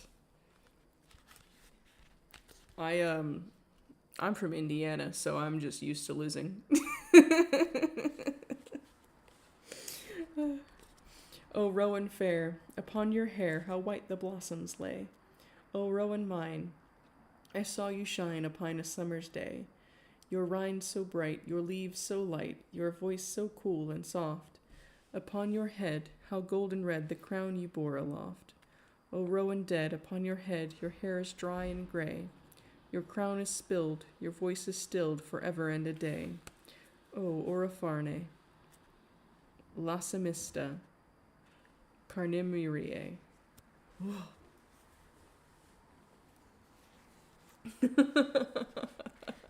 Mine, I am drinking, so it has. I am drinking a lovely Down East pumpkin blend. It is a blend of cider with pumpkin, apparently. I can't taste the pumpkin, but chai spices. Delicious. Highly recommended. Where is Down East? I know, right? I'm not sure where it is. Oh well. The hobbits fell asleep to the sound of the soft singing of Bregalad, that seemed to lament in many tongues the fall of trees that he had loved. The next day they spent also in his company, but they did not go far from his house. Most of the time they sat silent under the shelter of the bank, for the wind was colder, and the clouds closer and grayer. There was little sunshine, and in the distance the voices of the Ents, at the moot still rose and fell, sometimes loud and strong, sometimes low and sad, sometimes quickening, sometimes slow and solemn as a dirge. A second night came, and still the Ents held conclave under hurrying clouds and fitful stars. The third day broke, bleak and windy. At sunrise the Ents' voices rose to a great clamor, and then died down again. As the morning wore on, the wind fell, and the air grew heavy with expectancy. The hobbits could see that Bregalad was now listening intently, although to them, down in the dell of his Ent house, the sound of the moot was faint. The afternoon came, and the sun, going westwards towards the mountains, sent out long yellow beams between the cracks and fissures of the clouds. Suddenly they were aware that everything was very quiet. The whole forest stood in listening silence. Of course, the Ent voices had stopped. What did that mean? Bregalad was standing up erect and tense, looking back northwards towards Durndingle. Then, with a crash, came a great ringing shout. Ra-hum-ra. The trees quivered and bent as if a gust had struck them. There was another pause, and then a marching music began like solemn drums, and above the rolling beats and booms there welled voices singing high and strong. We come with roll of drums, to runda, runda, runda, rum. The Ents were coming. Ever nearer and louder rose their song. We come with horn and drum, to... What the... Oh... We've got the Macrons entering chat. Taruna, Runa, Rum. My weird nerd knowledge says that we may be going backwards in language time in Tolkien speak. He likes to put Macrons in his older languages. Bregalad picked up the hobbits and strode from his house. Before long, they saw the marching line approaching. The Ents were swinging along with great strides down the slope towards them. Treebeard was at their head, and some 50 followers were behind him, 2 abreast, keeping step with their feet and beating time with their hands upon their flanks. As they drew near, the flash and flicker of their eyes could be seen. Hum. Here we come with a boom, here we come at last, called Treebeard, when he caught sight of Bregalad and the hobbits. Come, join the moot, we are off to Isengard. To Isengard, the Ents cried in many voices. To Isengard. Guard. No, we're singing again? To Isengard. Though Isengard be ringed and barred with doors of stone, though Isengard be strong and hard, and as cold as stone and bare as bone, we go to war, to hew the stone and break the door. For bowl and bough are burning now, the furnace roars, we go to war. The land of gloom, with tramp of doom, with roll of drum, we come. To Isengard, with doom we come, with doom we come, with doom we come. So they sang as they marched southwards. Bregalad, his eyes shining, swung into the line beside Treebeard. The old Ent now took the hobbits back and set them on his shoulders again, so they rode proudly at the head of the singing company with beating hearts and heads held high. Though they had expected something to happen eventually, they were amazed at the change that had come over the Ents. It seemed now as sudden as the bursting of a flood that had long been held back by a dike. The Ents made up their minds rather quickly after all, didn't they? Pippin ventured to say after some time, when for a moment the singing paused, and only the beating of hands and feet was heard. Quickly, said Treebeard. Yes indeed, quicker than I expected. Indeed, I have not seen them roused like this for many an age. We Ents do not like being roused, and we never are roused unless it is clear to us that our trees and our lives are in great danger. That has not happened in this forest since the wars of Sauron and the men of the sea. It is the orc work, the wanton hewing, Rarum. without even the bad excuse of feeding the fires that has so angered us, and the treachery of a neighbor who should have helped us. Wizards ought to know better. They do know better. There is no curse in Elvish, Entish, or the tongues of men bad enough for such treachery. Down with Saruman. Will you really break the doors of Isengard? Asked Mary. Oh, well, we could, you know. We do not know, perhaps, how strong we are. Maybe you have heard of trolls. They are mighty strong, but trolls are only counterfeits, made by the enemy in the great darkness, in mockery of Ents, as orcs were of elves. That is actually horrifying. That is actually horrifying. Ugh. We are stronger than trolls. We are made of the bones of the earth. We can split the stone like the roots of trees, only quicker, far quicker, if our minds are roused. Dang it, my brain just went, hang on, if trolls are the ones that turn to stone in the sun, right? So if trolls, what are they, were they made from stone, maybe? Oh, that may, okay, interesting. Troll ecology. Anyway, back to this. This was fun. I'm so sorry that my brain went on that little trip there. We are made of the bones of the earth. We can split stone like the roots of trees, only quicker, far quicker, if our minds are roused. If we are not hewn down or destroyed by fire or blast of sorcery, we can split Isengard into splinters and crack its walls into rubble. But Saruman will try to stop you, won't he? Yes, that is so. I have not forgotten it. Indeed, I have thought long about it. But you see, many of the Ents are younger than I am, by many lives of trees. They are all roused now, and their mind is all on one thing, breaking Isengard. But they will start thinking again before long. They will cool down a little when we take our evening drink. What a thirst we shall have. But let them march now and sing. We have a long way to go, and there is time ahead for thought. It is something to have started. That's actually a really good point. Treebeard marched on, singing with the others for a while, but after a time his voice died to the murmur and fell silent again. Pippin could see that his old brow was wrinkled and knotted.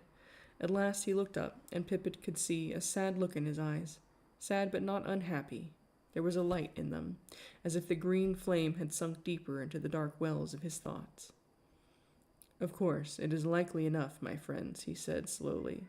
Likely enough that we are going to our doom, the last march of the Ents. But if we stayed at home and did nothing, doom would find us anyway, sooner or later. That thought has long been growing in our hearts, and that is why we are marching now. It was not a hasty resolve. Now at last, the last march of the Ents may be worth a song. Aye, he sighed. I don't have to sing for the rest of the chapter. Yay. We may help the other peoples before we pass away. Still, I should have liked to see the songs come true about the Entwives. I should dearly have liked to see Fimbrethil again. But there, my friends, songs like trees bear fruit only in their own time and their own way, and sometimes they are withered untimely.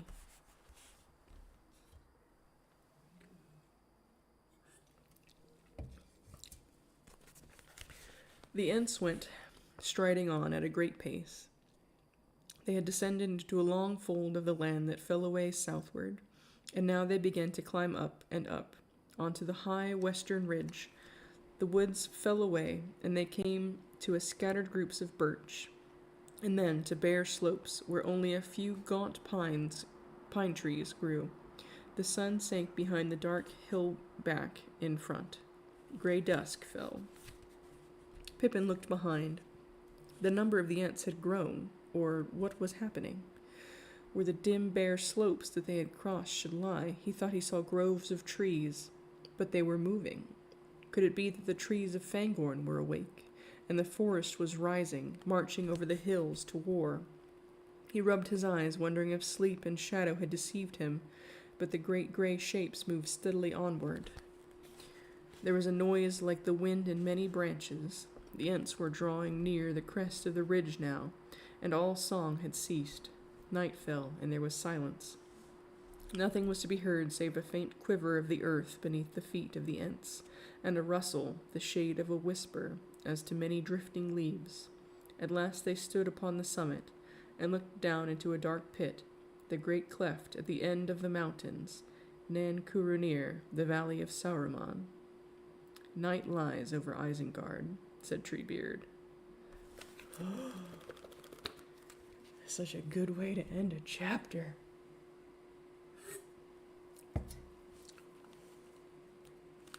That was a good chapter, by the way. That was real good. Yeah. Lots of thoughts went into that one, I can tell. All right, chapter 5, The White Rider. My very bones are chilled, said Gimli, flapping his arms and stamping his feet. Day had come at last. At dawn, the companions had made such breakfast as they could. Now, in the growing light, they were getting ready to search the ground again for signs of the hobbits. And do not forget that old man, said Gimli. I should be happier if I could see a print of a boot. Why would that make you happy? Said Legolas. Because an old man with feet that leave marks might be no more than he seemed, answered the dwarf. Maybe, said the elf, but a heavy boot might leave no print here. The grass is deep and springy. That would not baffle a ranger, said Gimli. A bent blade is enough for Aragorn to read, but I do not expect him to find any traces. It was an evil phantom of Sauron that we saw last night. I am sure of it, even under the light of morning. His eyes are looking out upon us from Fangorn, even now, maybe. It is likely enough, said Aragorn. Yet I'm not sure. I'm thinking of the horses. You said last night, Gimli, that they were scared away. But I do not think so. Did you hear them, Legolas? Did they sound to you like beasts in terror? No, said Legolas. I heard them clearly, but for the darkness and our own fear, I should have guessed that they were beasts wild with some sudden gladness. They spoke as horses will when they meet a friend that they have long missed. So I thought, said Aragorn, but I cannot read the riddle unless they return. Come, the light is growing fast. Let us look first and guess later.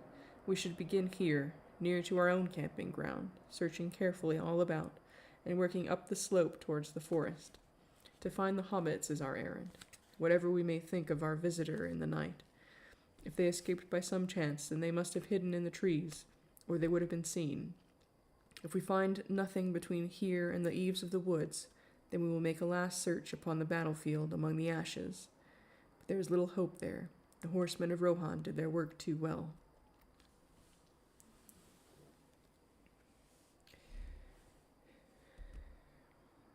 For some time the companions crawled and groped upon the ground. The tree stood mournfully above them, its dry leaves now hanging limp and rattling in the chill easterly wind. Aragorn moved slowly away.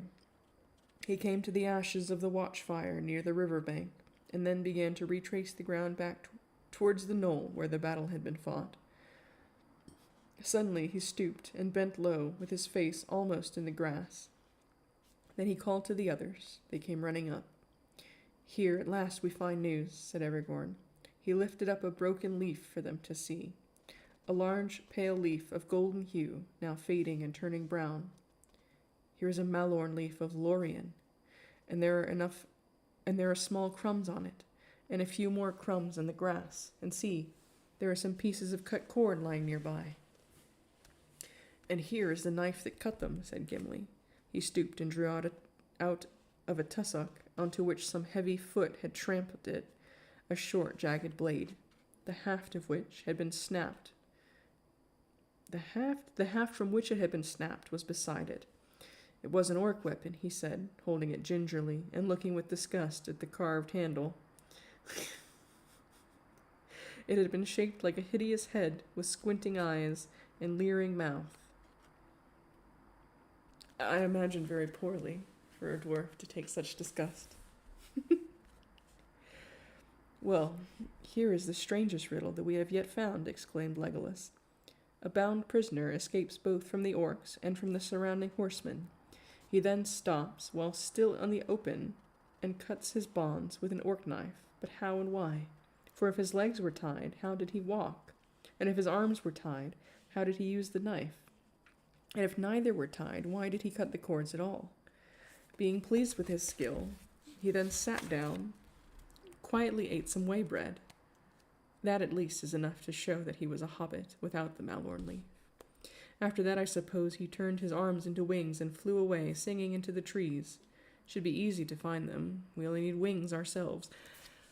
Legolas is such a snark. This, I don't think, came across in the movies, but, like, the fandom knows. Legolas is a snarky little bitch, and we love him for it.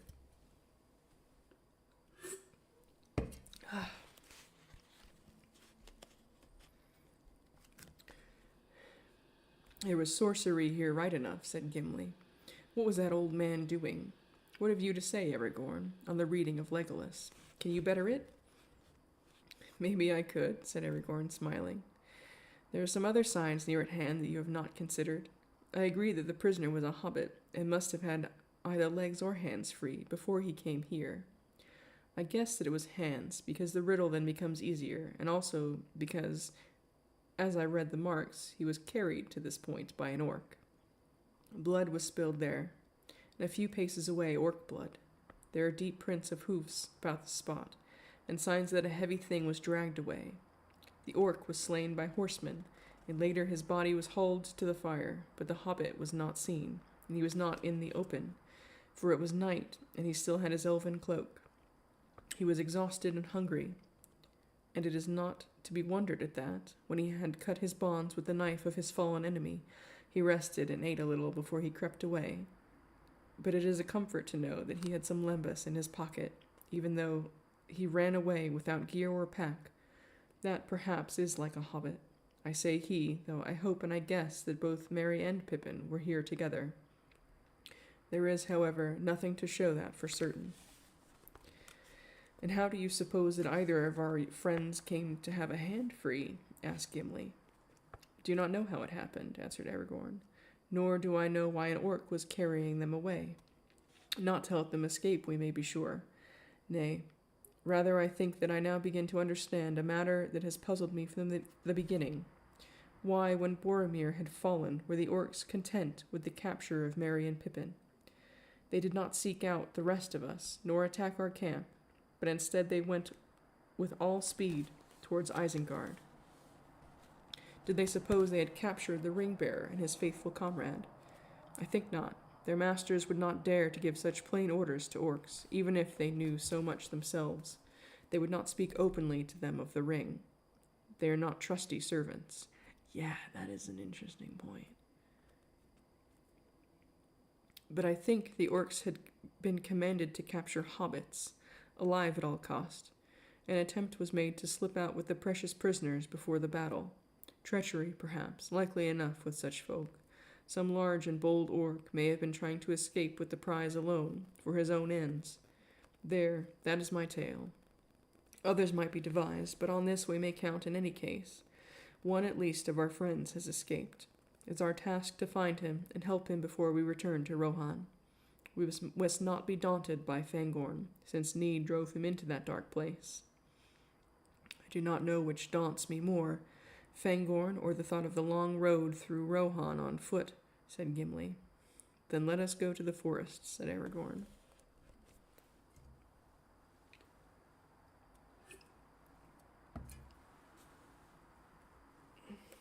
Yeah, that is a pretty interesting point.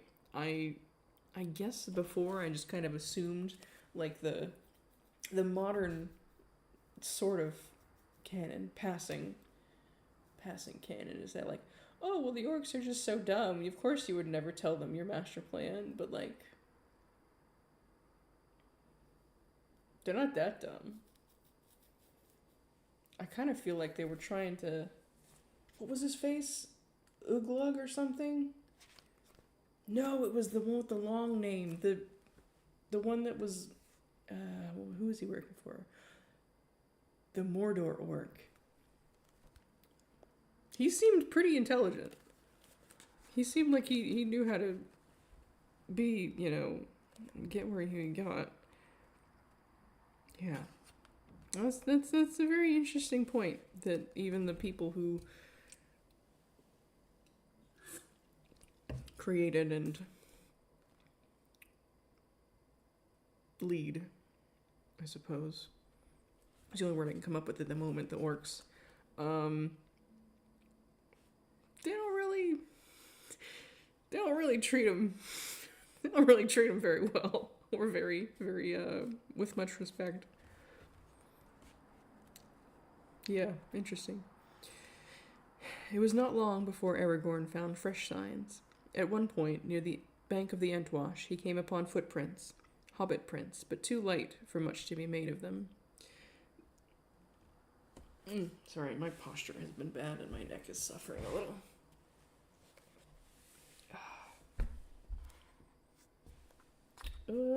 Then again, beneath the bole of a great tree on the very edge of the wood, more prints were discovered. The earth was bare and dry, and did not reveal much. One hobbit at least stood here for a while, and looked back, and then he turned away into the forest, said Aragorn. Then we must go in too, said Gimli. But I do not like the look of this Fangorn, and we were warned against it. I wish the chase had led anywhere else. I do not think the wood feels evil, whatever tales may say, said Legolas. He stood under the eaves of the forest, stooping forward, as if he were listening, and peering with wide eyes into the shadows. No, it is not evil, or what evil is in it is far away. I catch only the faintest echoes of dark places, where the hearts of the trees are black. There is no malice near us, but there is watchfulness and anger. Well, it is no cause to be angry with me, said Gimli. I have done it no harm. That is just as well, said Legolas, but nonetheless it has suffered harm. There is something happening inside, or going on. Do you not feel the tenseness? It takes my breath. I feel the air is stuffy, said the dwarf. This wood is lighter than Mirkwood, but it is musty and shabby. It is old, very old, said the elf. So old that almost I feel young again, as I have not felt since I journeyed with you children. It is old and full of memory. I could have been happy here if I had come in days of peace. I dare say you could, snorted Gimli. You are a wood elf anyway, though elves of any kind are strange folk, yet you comfort me. Where you go I will go, but keep your bow ready to hand, and I will keep my axe loose in my belt. Not for use on trees, he added hastily, looking up at the tree under which they stood. I do not wish to meet that old man at unawares without an argument ready to hand, that is all. Let us go.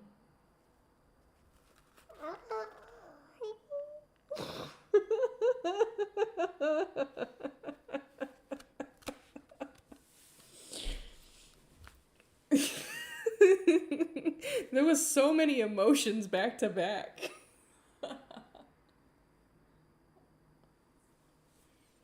Oh my goodness. With that, the three hunters plunged into the forest of Fangorn. Legolas and Gimli left the tracking to Aragorn. There was little for him to see. The floor of the forest was dry and covered with a drift of leaves, but guessing that the fugitives would stay near the water, he returned often to the banks of the stream. So it was that he came upon the place where Merry and Pippin had drunk and bathed their feet. There was plain for all to see were the footprints of two hobbits, one somewhat smaller than the other. This is good tidings, said Aragorn. Yet the marks are 2 days old, and it seems that at this point the hobbits left the waterside. Then what shall we do now? Said Gimli. We cannot pursue them through the whole fastness of Fangorn. We have come ill-supplied. If we do not find them soon, we shall be of no use to them, except to sit down beside them and show our friendship by starving together. If that is indeed all we can do, then we must do that, said Aragorn. Let us go on. They came at length to the steep, abrupt end of Treebeard's hill, and looked up at the rock wall, with its rough steps leading to the high shelf, Gleams of sun were striking through the hurrying clouds, and the forest now looked less gray and drear. "Let us go up and look about us," said Legolas.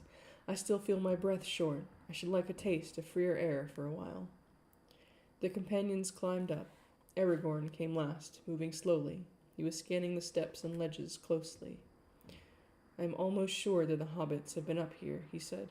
"But there are other marks, very strange marks, which I do not understand. I wonder if we can see anything from this ledge which will help us to guess which way they went next." He stood up and looked about, but he saw nothing that was of any use. The shelf faced southward and eastward, but only on the east was the view open. There he could see the heads of the trees descending in ranks towards the plain from which they had come. "We have journeyed a long way round," said Legolas. "We could have all come here safe together if we had left the great river on the second or third day and struck west. Few can foresee whether their road will lead them till they come to its end." "But we did not wish to come to Fangorn," said Gimli. "Yet here we are, and nicely caught in the net," said Legolas. "Look." "Look at what?" said Gimli. "There, in the trees." "Where? I have not elf eyes." "Hush! Speak more softly. Look," said Legolas, pointing. "Down in the wood, back in the way that we have just come. It is he. Cannot you see him, passing from tree to tree?" I see now," hissed Gimli. "Look, Aragorn, did I not warn you? There is the old man, all in dirty gray rags. That is why I could not see him at first." "Dirty gray rags, you say?" Aragorn looked and beheld a bent figure moving slowly. It was not far away. It looked like an old beggar man, walking wearily, leaning on a rough staff. His head was bowed, and he did not look towards them. In other lands, they would have greeted him with kind words, but now they stood silent, each feeling a strange expectancy. Something was approaching that held a hidden power, or menace. Gimli gazed with wide eyes for a while, and step by step the figure drew nearer. Then suddenly, unable to contain himself longer, he burst out, "Your bow, Legolas! Bend it! Get ready! It is Saruman! Do not let him speak, or put a spell on us! Shoot first!" Legolas took his bow and bent it, slowly, and as if some other will resisted him. He held an arrow loosely in his hand, but did not fit it to the string. Aragorn stood silent. His face was watchful and intent. "Why are you waiting? What is the matter with you?" said Gimli in a hissing whisper. "Legolas is right," said Aragorn quietly.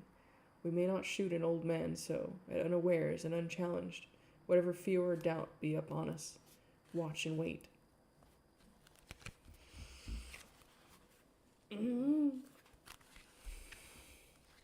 At that moment, the old man quickened his pace and came with surprising speed to the foot of the rock wall. Then suddenly he looked up, while they stood motionless, looking down. There was no sound.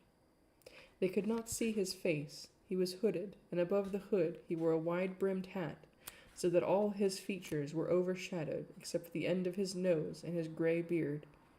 Yet it seemed to Aragorn that he caught the gleam of eyes keen and bright from within the shadow of the hooded brows.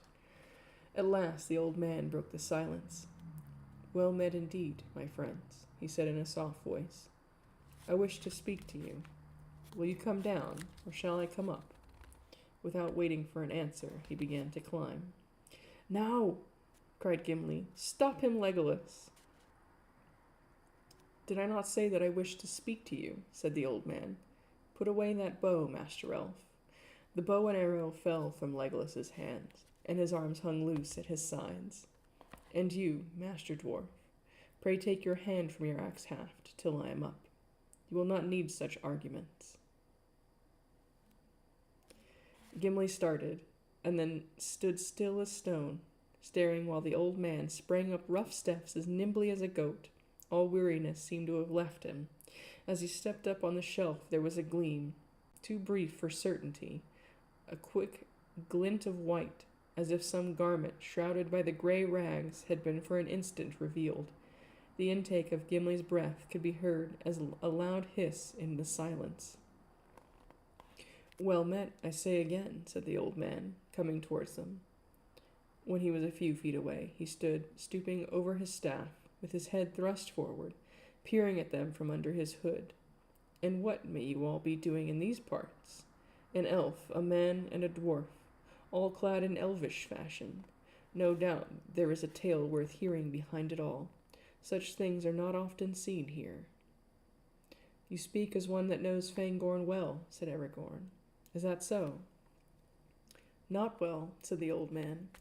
"That will be the study of many lives, but I come here now and again." "Might we know your name, and then hear what it is that you have to say to us?" said Aragorn. "The morning passes, and we have an errand that will not wait."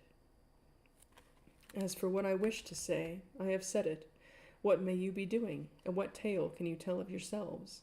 As for my name," he broke off, laughing long and softly. Aragorn felt a shudder run through him at this sound, a strange cold thrill, yet it was not fear or terror that he felt. Rather, it was like a sudden bite of keen air, or the slap of a cold rain that wakes an uneasy sleeper. "My name," said the old man again. "Have you not guessed it already? You have heard it before, I think. Yes, you have heard it before, but come now, what of your tale?" The three companions stood quiet and made no answer. "There are some who would begin to doubt whether your errand is fit to tell," said the old man. "Happily, I know something of it. You are tracking the footsteps of 2 young hobbits, I believe. Yes, hobbits, don't stare, as if you have never heard the strange name before. You have, and so have I.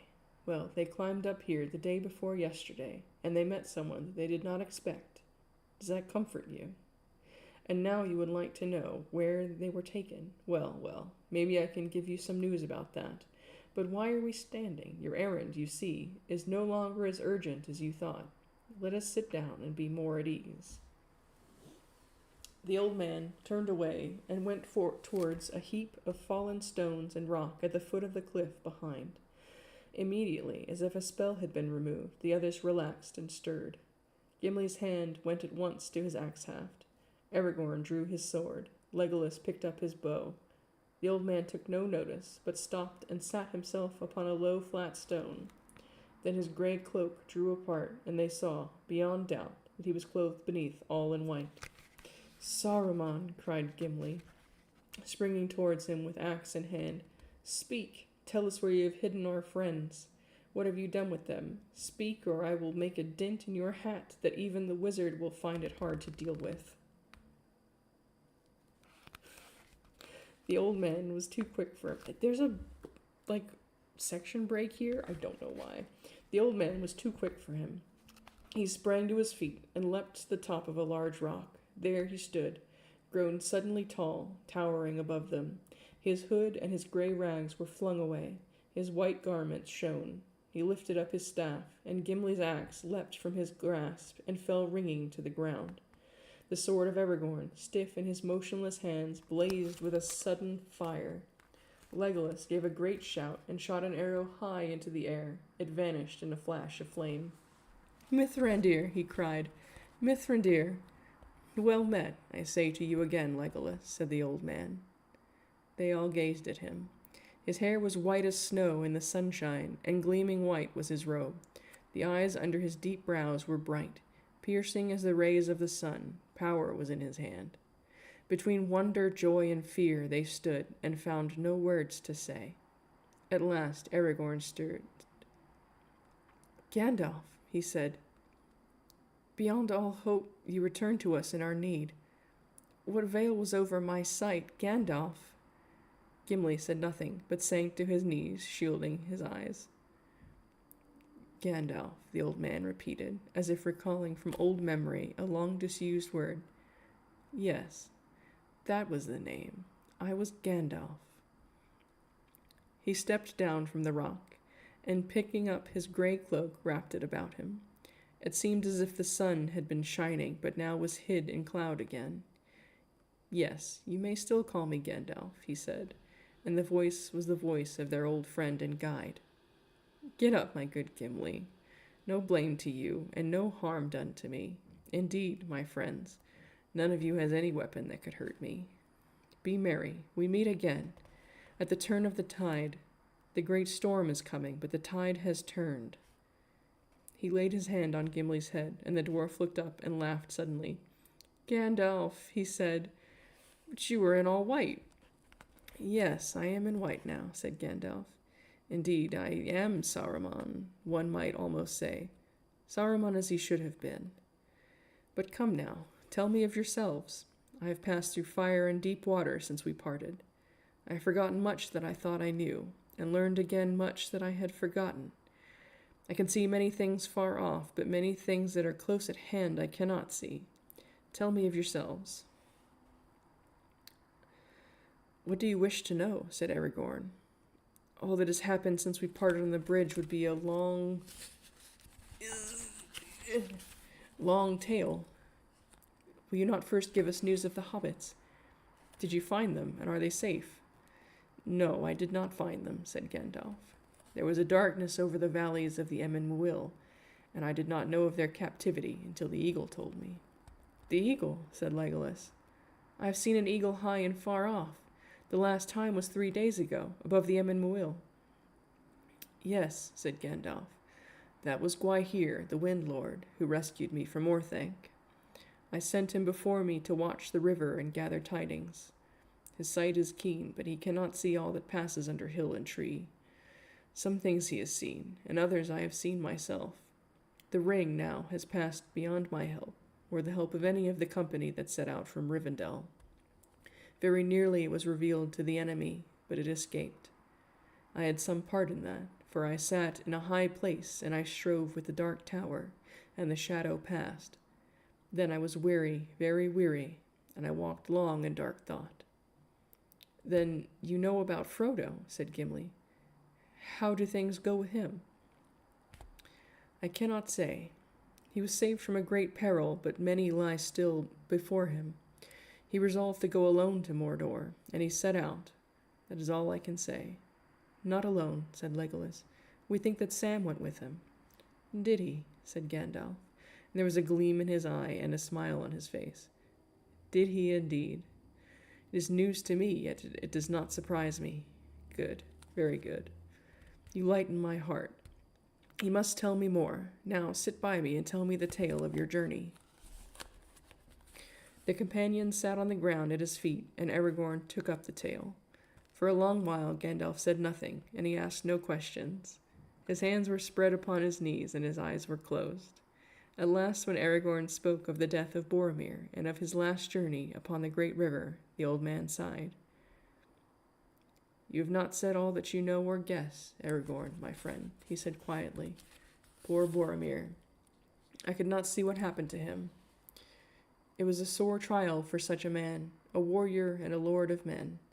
Galadriel told me that he was in peril, but he escaped in the end. I am glad. It was not in vain that the young hobbits came with us, if only for Boromir's sake. But that is not the only part they have to play. They were brought to Fangorn, and their coming was like the falling of small stones that starts an avalanche in the mountains. See, he does send the hobbits places in order to cause chaos. He is a trickster angel. Anyway, I got distracted again. Avalanche in the mountains. Even as we walk here, I hear the first rumblings. Saruman has best not be caught away from home when the dam bursts. In one thing you have not changed, dear friend, said Aragorn. You still speak in riddles. What, in riddles? Said Gandalf. No, for I was talking aloud to myself. A habit of the old. They choose the wisest person present to speak to.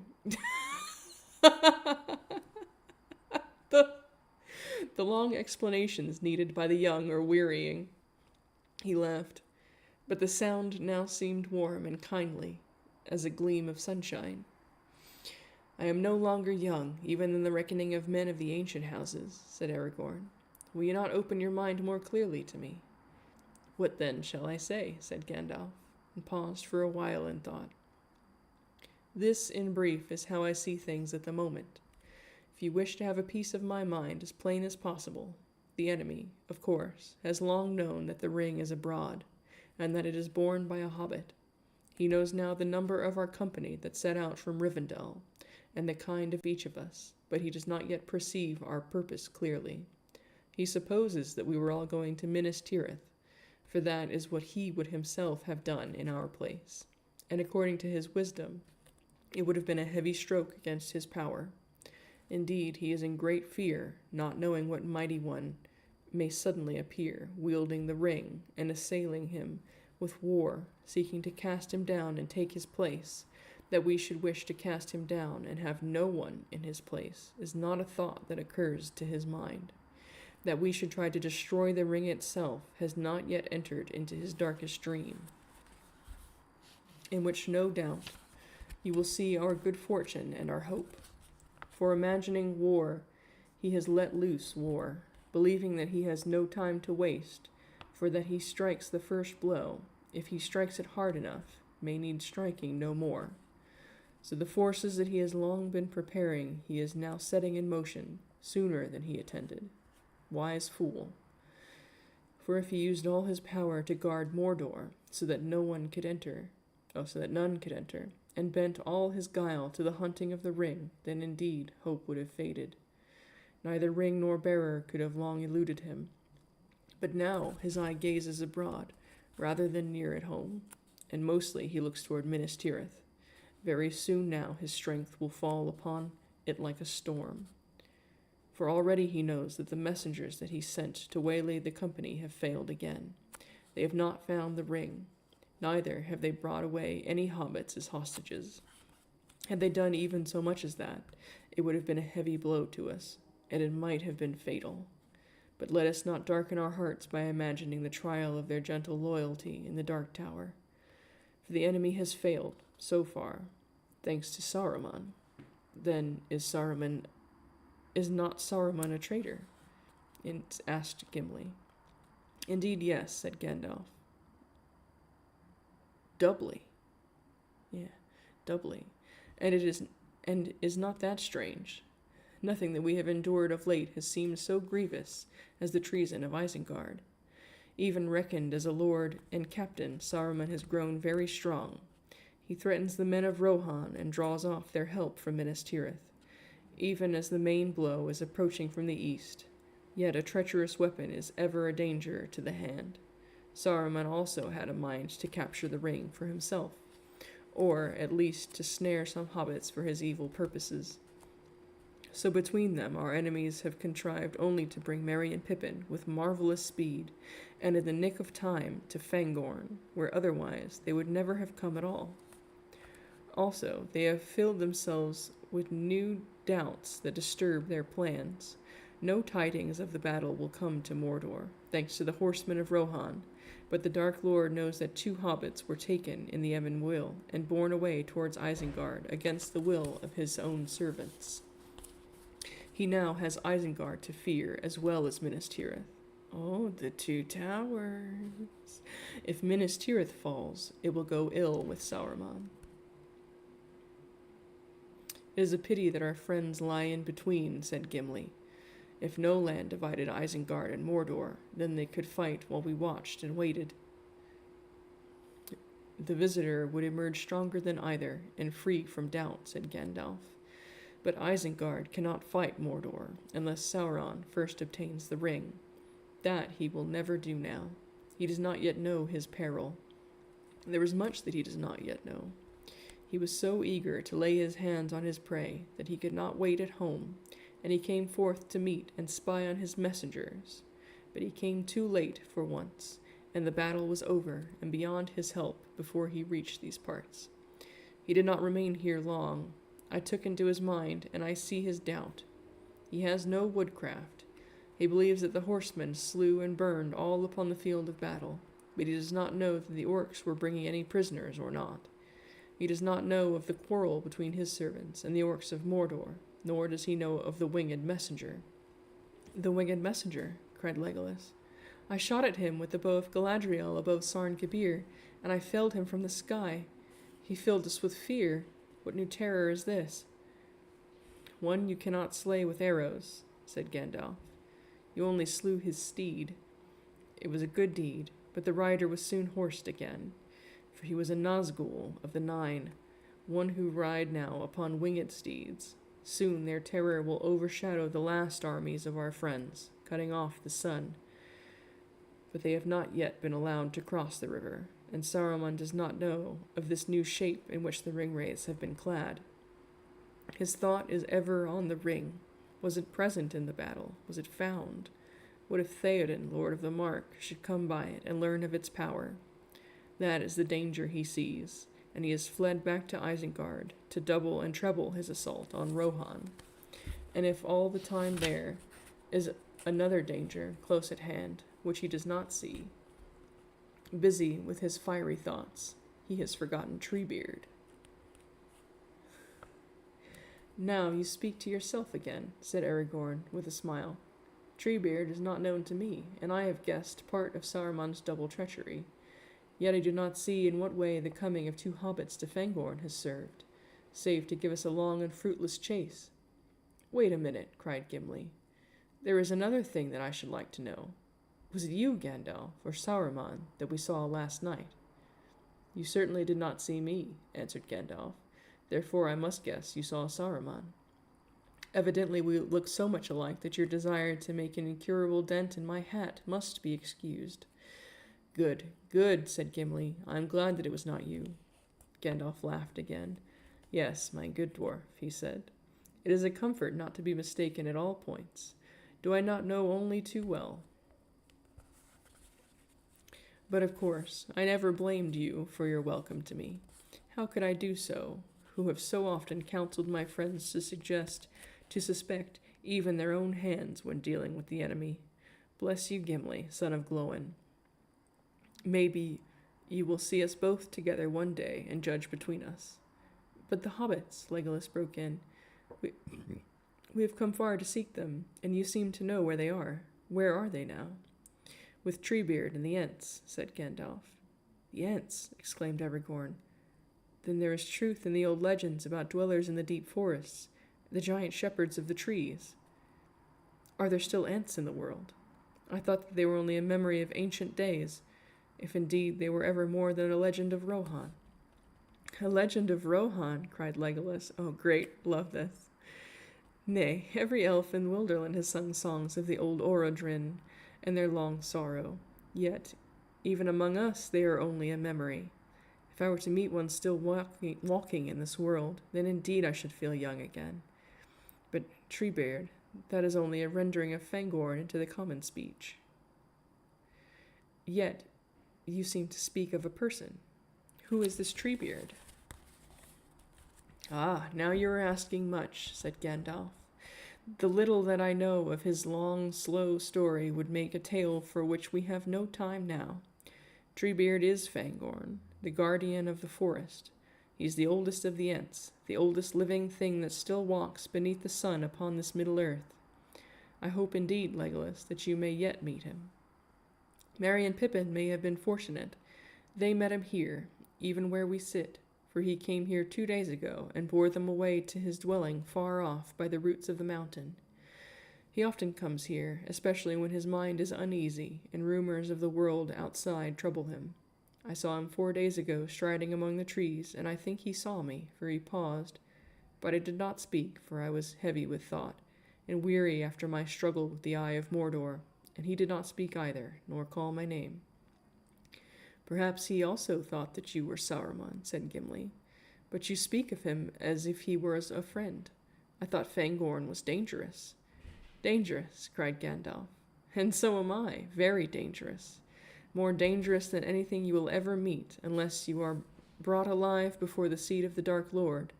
And Aragorn is dangerous, and Legolas is dangerous. You are beset with dangers, Gimli, son of Glóin, for you are dangerous yourself in your own fashion. Certainly the forest of Fangorn is perilous, not least to those that are too ready with their axes, and Fangorn himself, he is perilous too, yet he is wise and kindly none the less. But now his long, slow wrath is brimming over, and all the forest is filled with it. The coming of the hobbits and the tidings that they brought have spilled it. It will soon be running like a flood, but its tide is turned against Saruman and the axes of Isengard. A thing is about to happen which has not happened since the elder days. The Ents are going to wake up and find that they are strong." "What will they do?" asked Legolas in astonishment. "I do not know," said Gandalf. "I do not think they know themselves. I wonder." He fell silent, his head bowed in thought.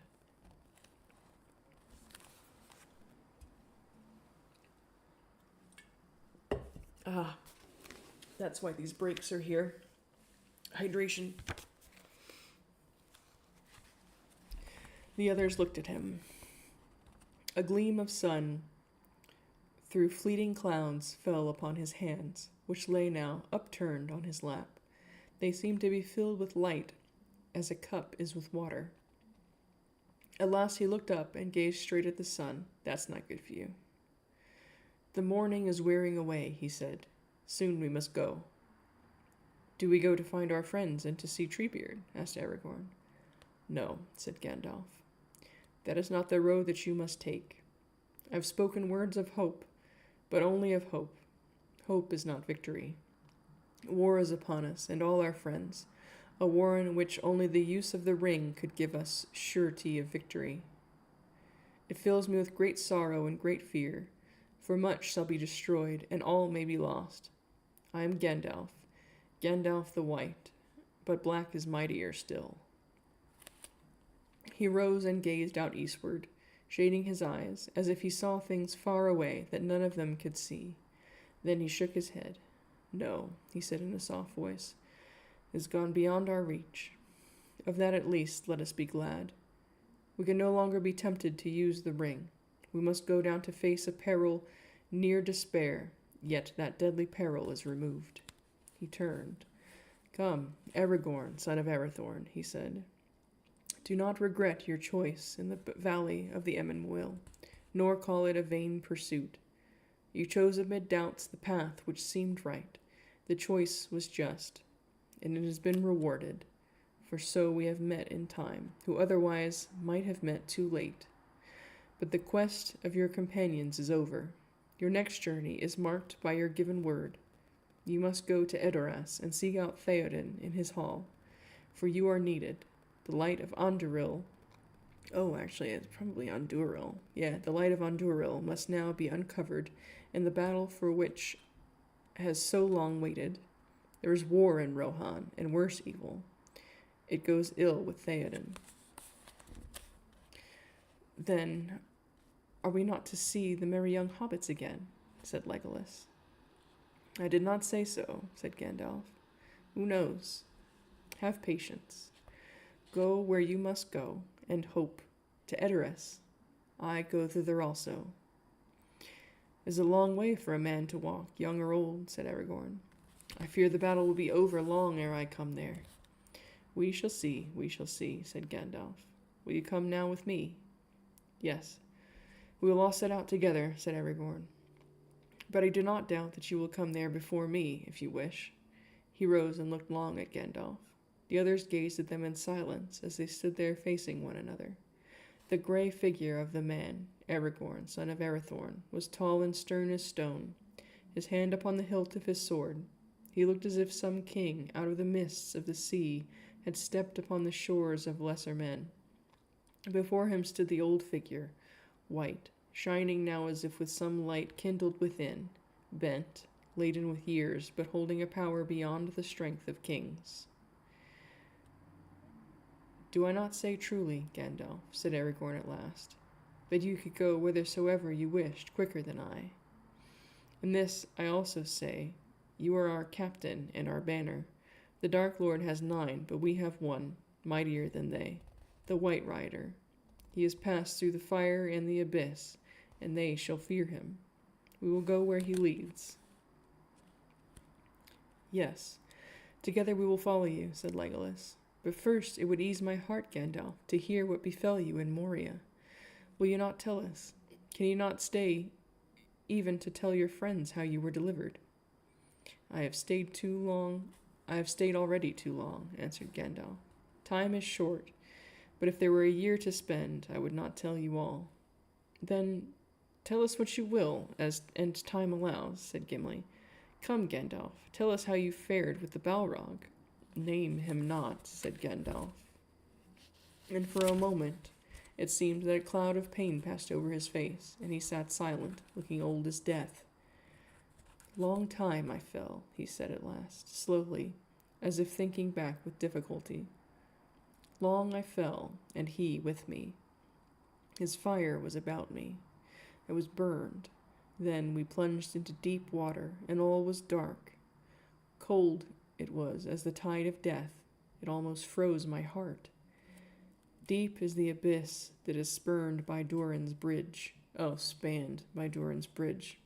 and none has measured it," said Gimli. "Yet it has a bottom, beyond light and knowledge," said Gandalf. "Thither I came to last, to the utmost foundations of stone. He was with me still. His fire was quenched, but now he was a thing of slime, stronger than the strangling snake. We fought far under the living earth, where time is not counted. Ever he clutched to me, and ever I hewed him, till at last he fled into dark tunnels. They were not made by Durin's folk, Gimli, son of Glóin. Far, far beyond the deepest delvings of the dwarves, the world is gnawed by nameless things. Even Sauron knows them not. They are older than he. Now I have walked there, and I will bring no report to darken the light of day. In that despair my enemy was my only hope, and I pursued him, clutching at his heel. Thus he brought me back at last to the secret ways of Khazad-dûm. Too well he knew them all, ever up, and now we went, until we came to the endless stair." "Long has that been lost," said Gimli.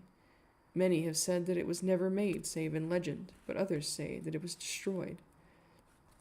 "It was made, and it has not been destroyed," said Gandalf. "From the lowest dungeon to the highest peak it climbed, ascending in unbroken spiral, in many thousand steps, until it issued at last in Durin's tower, carved in the living rock of Zirak-Zigil, the pinnacle of the Silvertine. There, upon Celebdil, was a lonely window in the snow, and before it lay a narrow space, a dizzy eyrie above the mists of the world. The sun shone fiercely there, but all below was wrapped in cloud. Out he sprang, and even as I came behind, he burst into new flame. There was none to see, or perhaps, after ages, songs would still be sung of the Battle of the Peak." Suddenly Gandalf laughed. "But what would they say in song? Those that looked up from afar thought that the mountain was crowned with storm. Thunder they heard, and lightning, they said, smote upon Celebdil, and leapt back broken into tongues of fire. Is that not enough? A great smoke rose about us, vapor and steam. Ice fell like rain. I threw down my enemy, and he fell from the high place, and broke the mountainside where he smote it into his ruin. Then darkness took me, and I strayed out of thought and time, and I wandered far on roads that I will not tell. Naked I was sent back, for a brief time, until my task was done, and naked I lay upon the mountain top. The tower behind was crumbled into dust, and the window gone. The ruined stair was choked with burned and broken stone.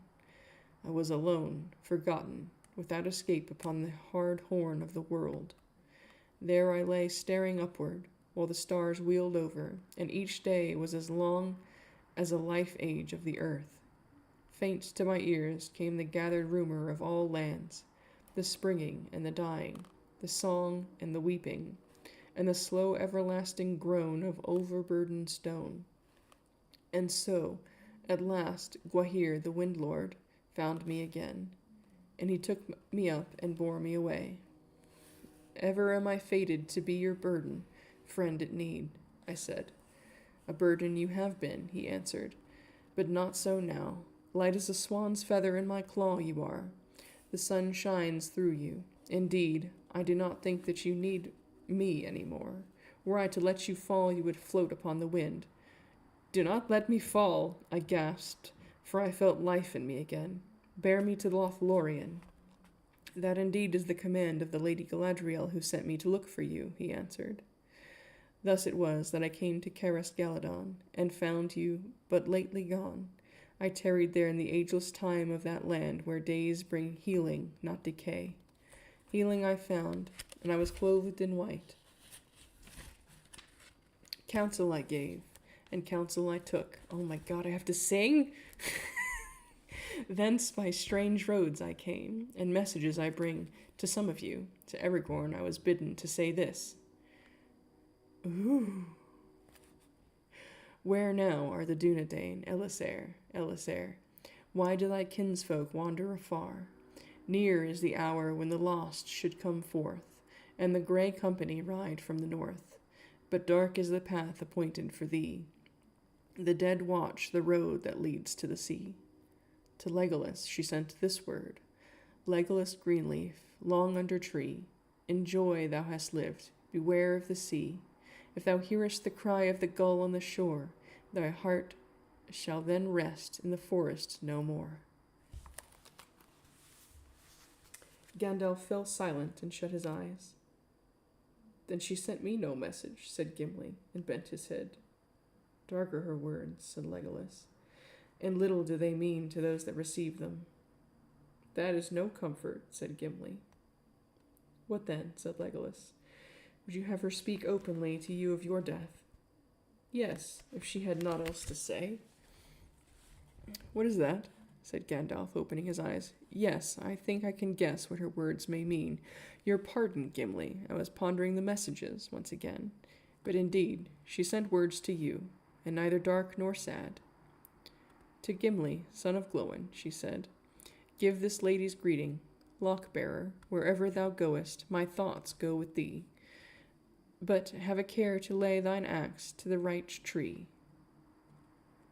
In happy hour you have returned to us, Gandalf, cried the dwarf, capering as he sang loudly in the strange dwarf tongue. Come, come, he shouted, swinging his axe. Swinging his axe, what a dwarf! Since Gandalf's head is now sacred, let us find one that is right to cleave.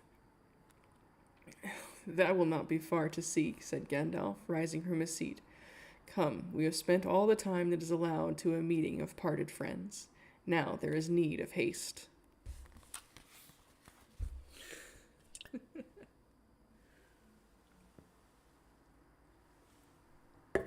Okay, done. Oh, cool. We've got like one more page. He wrapped himself again in his old tattered cloak and led the way. Following him, they descended quickly from the high shelf and made their way back through the forest. I just realized that means that Gwaihir definitely just dropped off a naked Gandalf into Lothlorien, and that's where he got his shiny white clothes.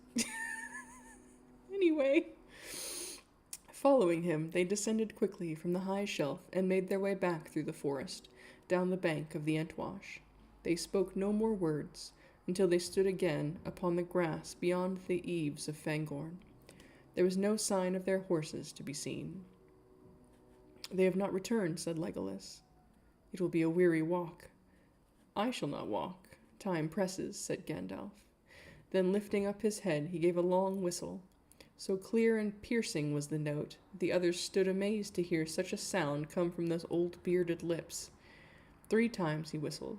And then, faint and far off, it seemed to them that they heard the whinny of a horse borne up from the plains upon the eastern wind. They waited, wondering. Before long, there came the sound of hoofs. At first, hardly more than a tremor of the ground, perceptible only to Aragorn as he lay upon the grass, then growing steadily louder and clearer to a quick beat. There's more than one horse coming, said Aragorn. Certainly, said Gandalf. We are too great a burden for one. There are 3, said Legolas, gazing out over the plain. See how they run. There is Hasufel, and there is my friend Arid beside him. But there is another that strides ahead, a very great horse. I have not seen his like before. Nor will you again, said Gandalf. That is Shadowfax. He is the chief of the Mayoras, lord of horses, and not even Theoden, king of Rohan, has ever looked on a better. Does he not shine like silver, and run as smoothly as a swift stream? He has come for me, the horse of the White Rider. We are going to battle together. Even as the old wizard spoke, the great horse came striding up the slopes towards them. His coat was glistening and his mane flowing in the wind of his speed. "Good night, Groucho. I'm about to head in as well." Gandalf caressed him. "It is a long way from Rivendell, my friend," he said, "but you are wise and swift, and come at need. Far let us ride now together, and part not in this world again." Soon the other horses came up and stood quietly by, as if waiting orders. "We go at once to Meduseld, the hall of your master, Theoden," said Gandalf, addressing them gravely. They bowed their heads. "Time presses, so with your leave, my friends, we will ride. We beg you to use all the speed that you can. Hasufel shall bear Aragorn and Arod Legolas. I will set Gimli before me, and by his leave Shadowfax shall bear us both. We will wait now only to drink a little." "Now I understand part of last night's riddle," said Legolas, as he sprang lightly upon Arod's back. "Whether they fled at first in fear or not, our horses met Shadowfax, their chieftain, and greeted him with joy. Did you know that he was at hand, Gandalf?" "Yes, I knew," said the wizard. "I bent my thoughts upon him, bidding him to make haste, for yesterday he was far away in the south of this land. Swiftly may he bear me back again."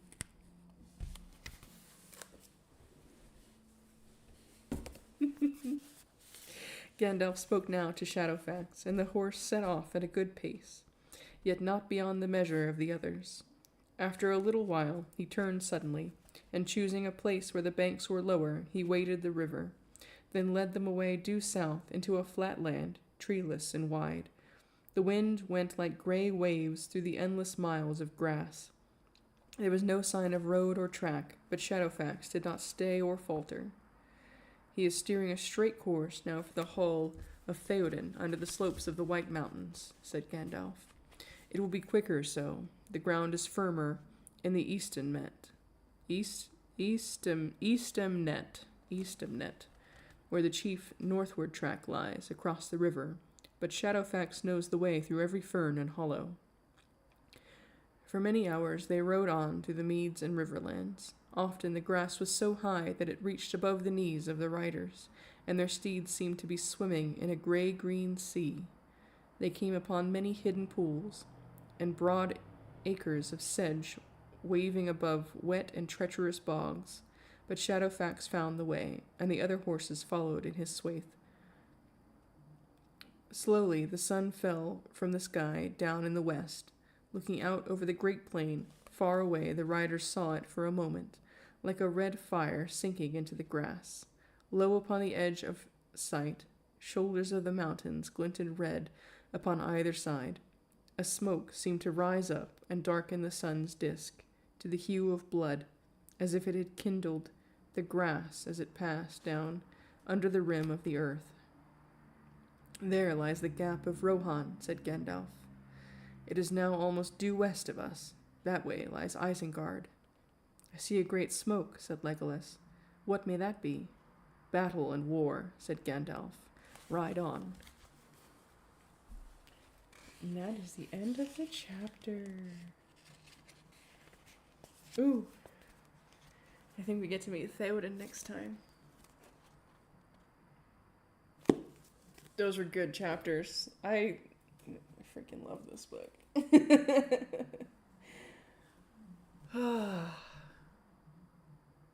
Gandalf is a snarky little bitch, too. I love them both. Yeah, I won't yak too much because it is 13 minutes past my bedtime. But we made pretty good time. That was a lot of stuff happened. We met Treebeard and we decided to go to war. Yeah. That was actually pretty interesting. I like how they did it in the movie. They shortened it pretty effectively for, fitting the time into the constraints of a 3-hour excessively long movie. But that was pretty good. That was pretty good, not gonna lie. I really appreciated that. And of course we got to see Gandalf do, magic.